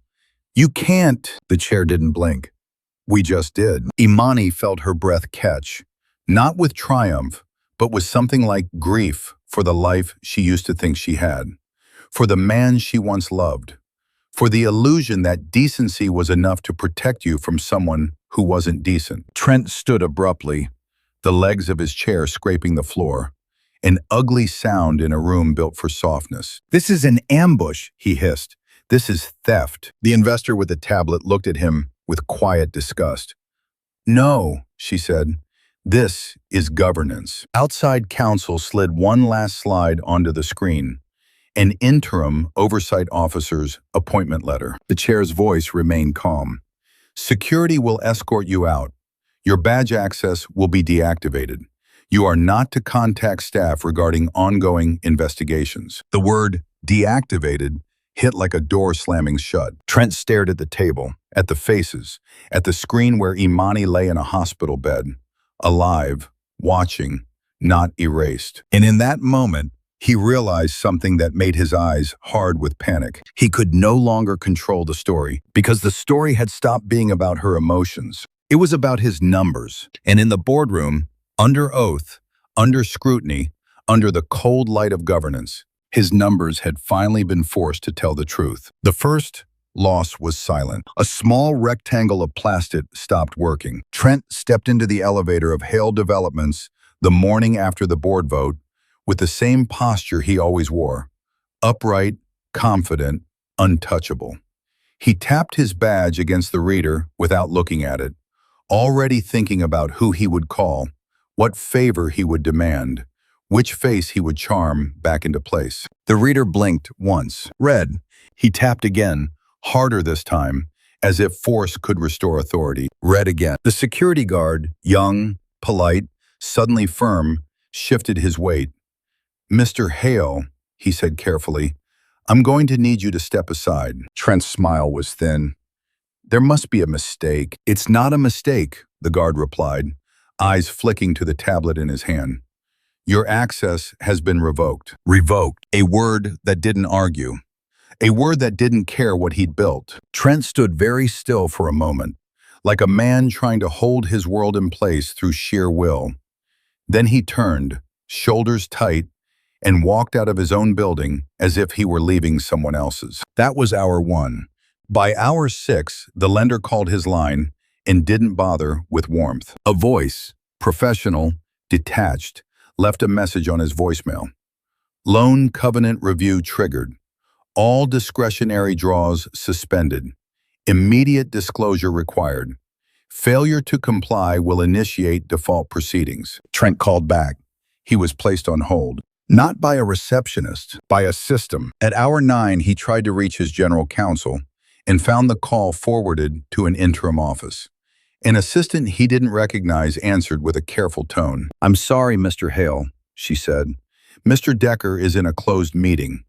He's been advised not to take direct calls from you until the audit team concludes initial findings." Advised, not by him, against him. Trent hung up and stared at his phone. Jaw clenched so tightly the muscles jumped. At hour 12, the first partner vanished. A construction firm he'd relied on for years sent a brief, bloodless email. "Per our morality and compliance clause, we are suspending work pending investigation into governance and financial disclosure concerns. Please direct all inquiries to counsel." Trent read it twice, then again, as if repetition might change the meaning. It didn't. He drove to their office anyway, expecting to fix it with his face, his charm, his reputation. The receptionist looked through him like he was a man asking for directions. "They're not seeing you," she said. Trent leaned on the counter, lowering his voice. "Tell them it's Trent." The receptionist blinked slowly. "I know who you are." And that was the problem now. They all knew. By hour 18, the smear campaign stopped working. Not because people suddenly became moral, but because a new story had entered the bloodstream of the city, and it carried a different kind of authority. Numbers. A business reporter posted a single sentence that sliced through weeks of concern about Imani's mental state. Hale Developments faces forensic audit. Board suspends CEO authority amid undisclosed account allegations. The comments changed tone. Concern turned into distance. Distance turned into suspicion. And suspicion, once it attaches to money, spreads faster than any rumor about a woman's emotions. Trent refreshed the page, watching his name curdle. At hour 24, the phone that had always worked, always opened doors, began to betray him. He called an investor. No answer. He called another. Voicemail. He texted, "We need to talk." The response came hours later. "Please direct all communications through counsel." Through counsel. Like he was already a case. At hour 28, the city arrived. A white truck with the permitting department's insignia rolled onto the site of his flagship waterfront project. Two inspectors stepped out in reflective vests, clipboards in hand. They didn't look angry. They didn't look impressed. They looked like people who had been handed a file and were going to follow it to the end. Trent pulled up beside them, window down, smile practiced. "Morning," he said. "I'm Trent Hale. Can we—" One inspector didn't even glance at his hand. "Mr. Hale," she said, calm and almost bored, "this site is under immediate review. You're not authorized to be here." Trent's smile froze. "I'm the—" "Not anymore," she replied, checking her clipboard. "Your authority was suspended. We have a contact for interim oversight. Please leave the site." Trent stared, stunned by the way the world could shift without needing his consent. At hour 32, the mechanic's name surfaced again, this time in a different system. Jada called Imani from her car, voice low and tight. "They served a warrant," she said. Trent's devices, the shop's records, the mechanic, Mason Klein, was picked up for questioning. Imani lay in her hospital bed, listening, feeling the strange quiet of consequences moving through other people's bodies. "And?" she asked. Jada exhaled. "He's flipping." At hour 36, Trent's private phone became a liability instead of a weapon. His doorbell rang at a time that did not belong to friends. When he opened it, two officers stood there, with the kind of polite firmness that doesn't bend. "Mr. Hale," one said, "we have a warrant for electronic devices tied to an ongoing investigation." Trent's eyes narrowed. "This is harassment." "It's procedure," the officer replied, stepping forward. "Please cooperate." Procedure. The word that had always protected him when he used it against other people. Now it was walking into his living room. At hour 41, the charity board voted. Trent's mother, who had loved him in public ways and punished him in private ones, sat on the board of a downtown housing nonprofit. Trent had used that connection to brand himself as a community builder. That afternoon, the board released a statement. To protect the mission and maintain public trust, we have voted to remove Trent Hale from all advisory roles, pending investigation. His mother didn't call him. The absence was louder than any condemnation. At hour 48, the interim oversight officer locked him out of payroll. A message popped up when Trent tried to access the company's financial dashboard. His old login, his familiar password, access denied. He tried again, access denied. He stared at the screen until his eyes watered, not from tears, but from disbelief. A man who had always moved money like air was now being refused by a line of text. At hour 55, the first subpoena arrived. Not dramatic, not theatrical, delivered in a plain envelope by a courier who didn't care who he was.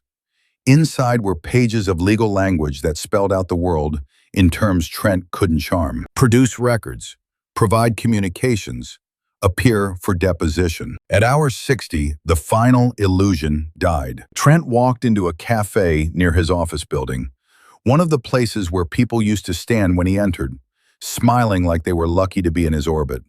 He expected to feel normal for 5 minutes, to reclaim something. The barista looked up, recognized him, and immediately looked away. A man at a table leaned toward his friend and whispered, not quietly enough, "That's him," he said. The guy with the audit. No one greeted Trent. No one asked how he was. No one offered him the warm, conspiratorial respect he had mistaken for love. He ordered coffee anyway, voice crisp. The barista set the cup down without meeting his eyes. Trent picked it up, hands trembling. He stared into the dark surface of it and saw himself the way the world was beginning to see him. Not a leader, not a husband, not a misunderstood man. A risk. At hour 68, he tried one last call to Imani. The hospital rejected it. Not with drama, not with a confrontation, just a clean refusal. He stood in his apartment as the Seattle rain pressed against the windows, and for the first time in his adult life, he understood what it meant to be powerless. Not in a poetic way, not in a lesson of the day way, in a logistical way. Doors that used to open stayed shut. People who used to laugh stayed silent. Systems that used to bend stayed rigid. 72 hours after the board vote, Trent Hale had lost what he always believed made him untouchable. Access, influence, control. And Imani, still bruised, still healing, still learning how to walk, lay in a hospital bed and felt a truth settle into her bones with quiet certainty. He hadn't been brave. He'd simply never been challenged by anyone who refused to disappear. Spring came to Seattle the way healing came to Imani. Slowly, unevenly, and without asking permission. The rain didn't disappear, it simply softened. The gray lifted in small, believable increments. One morning, weeks after she left the hospital, Imani opened her apartment window and smelled damp earth and cherry blossoms, as if the city itself had decided to prove that endings were not always violent. Sometimes they were quiet, sometimes they were clean. She still had pain. She still woke some nights with her heart racing, her body remembering the moment her brake pedal went empty. But she no longer woke afraid of being erased, because the world had finally stopped treating Trent Hale like a man with a complicated marriage and started treating him like what he was, a liability with a paper trail. The case moved the way justice actually moves, through filings, warrants, depositions, and long days where nothing looked cinematic, but everything mattered. An interim officer ran his company while auditors traced his second account like a river of lies. The mechanic, Mason Klein, took a deal and told the truth in language so plain it made the crime feel uglier. Dates, payments, instructions, the word clean used like a prayer. Trent didn't get a dramatic speech. He got silence from the rooms that once applauded him. He got lawyers who spoke in cautious sentences. He got a future measured in court dates and consequences. Imani didn't celebrate. She didn't need to.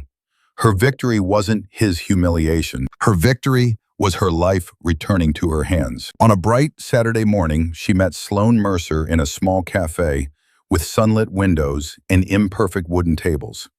The kind of place where people came to be honest. Sloane looked different without the polished armor. No designer coat, no curated smile, just a woman who had stopped performing. "I gave my statement," Sloane said, voice steady. "All of it. I resigned from my firm. I'm taking a job doing crisis communications for a nonprofit. Real work, no lies." Imani studied her for a moment, then nodded once. "That's not redemption," she said softly. "That's responsibility." Sloane's eyes filled, but she didn't let the tears fall. She simply whispered, "I'm sorry." Imani didn't offer absolution like a gift. She offered something stronger. "Don't be sorry to me," she said. "Be different in the world." They parted without pretending to be friends. They parted with the rarest kind of peace, the kind built on truth. A few days later, Calvin Brooks asked to see Imani, not through lawyers, not through letters, not through institutions, just him. In a quiet park near Lake Washington, where the water looked like glass and the trees carried green like a promise. He arrived alone. No assistants, no cameras. A simple coat, hands empty. Imani stood with a cane she still hated needing, chin lifted, eyes clear. She didn't move toward him. She didn't soften first. Calvin stopped a few feet away, respecting the space like it was sacred. "I'm glad you're here," he said. Imani held his gaze. "I'm glad I'm here too." He swallowed, the first visible crack in the man who always looked composed in headlines. "You don't owe me anything," he said quietly. "Not forgiveness, not closeness, not a story that makes me look good." Imani nodded once. "Good, because I'm not giving you that." The honesty didn't break him. It steadied him. Calvin lowered his eyes. "Then tell me what you will give." Imani's voice was calm, soft, but unbendable. "I'll give you terms," she said. "If you want to be in my life, you show up in it. Not when it's convenient, not when it's newsworthy. You show up like a father, not a foundation." Calvin's eyes lifted, and for the first time, there was no strategy in them. Only acceptance. "Yes," he said, "whatever you decide." Imani let the silence sit between them, not as punishment, but as proof that she no longer rushed to make other people comfortable. Then she spoke the final truth, the one that closed the old chapter and opened the new. "I don't beg to belong anywhere anymore," she said. "Not in a marriage, not in a family, not in rooms built for men like Trent. I belong because I exist. And if someone wants access to me," her voice sharpened gently, "they earn it." Calvin nodded, eyes shining with a grief he didn't try to hide. "You're right."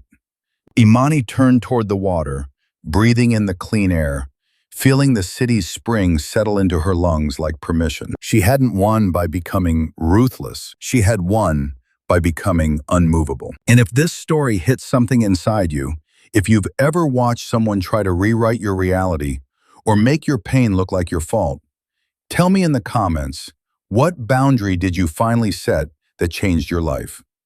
If you want more stories where truth wins and consequences land, make sure to like, follow, and stay with this channel, because the next one starts the same way, with someone underestimating the woman they should have never tried to silence.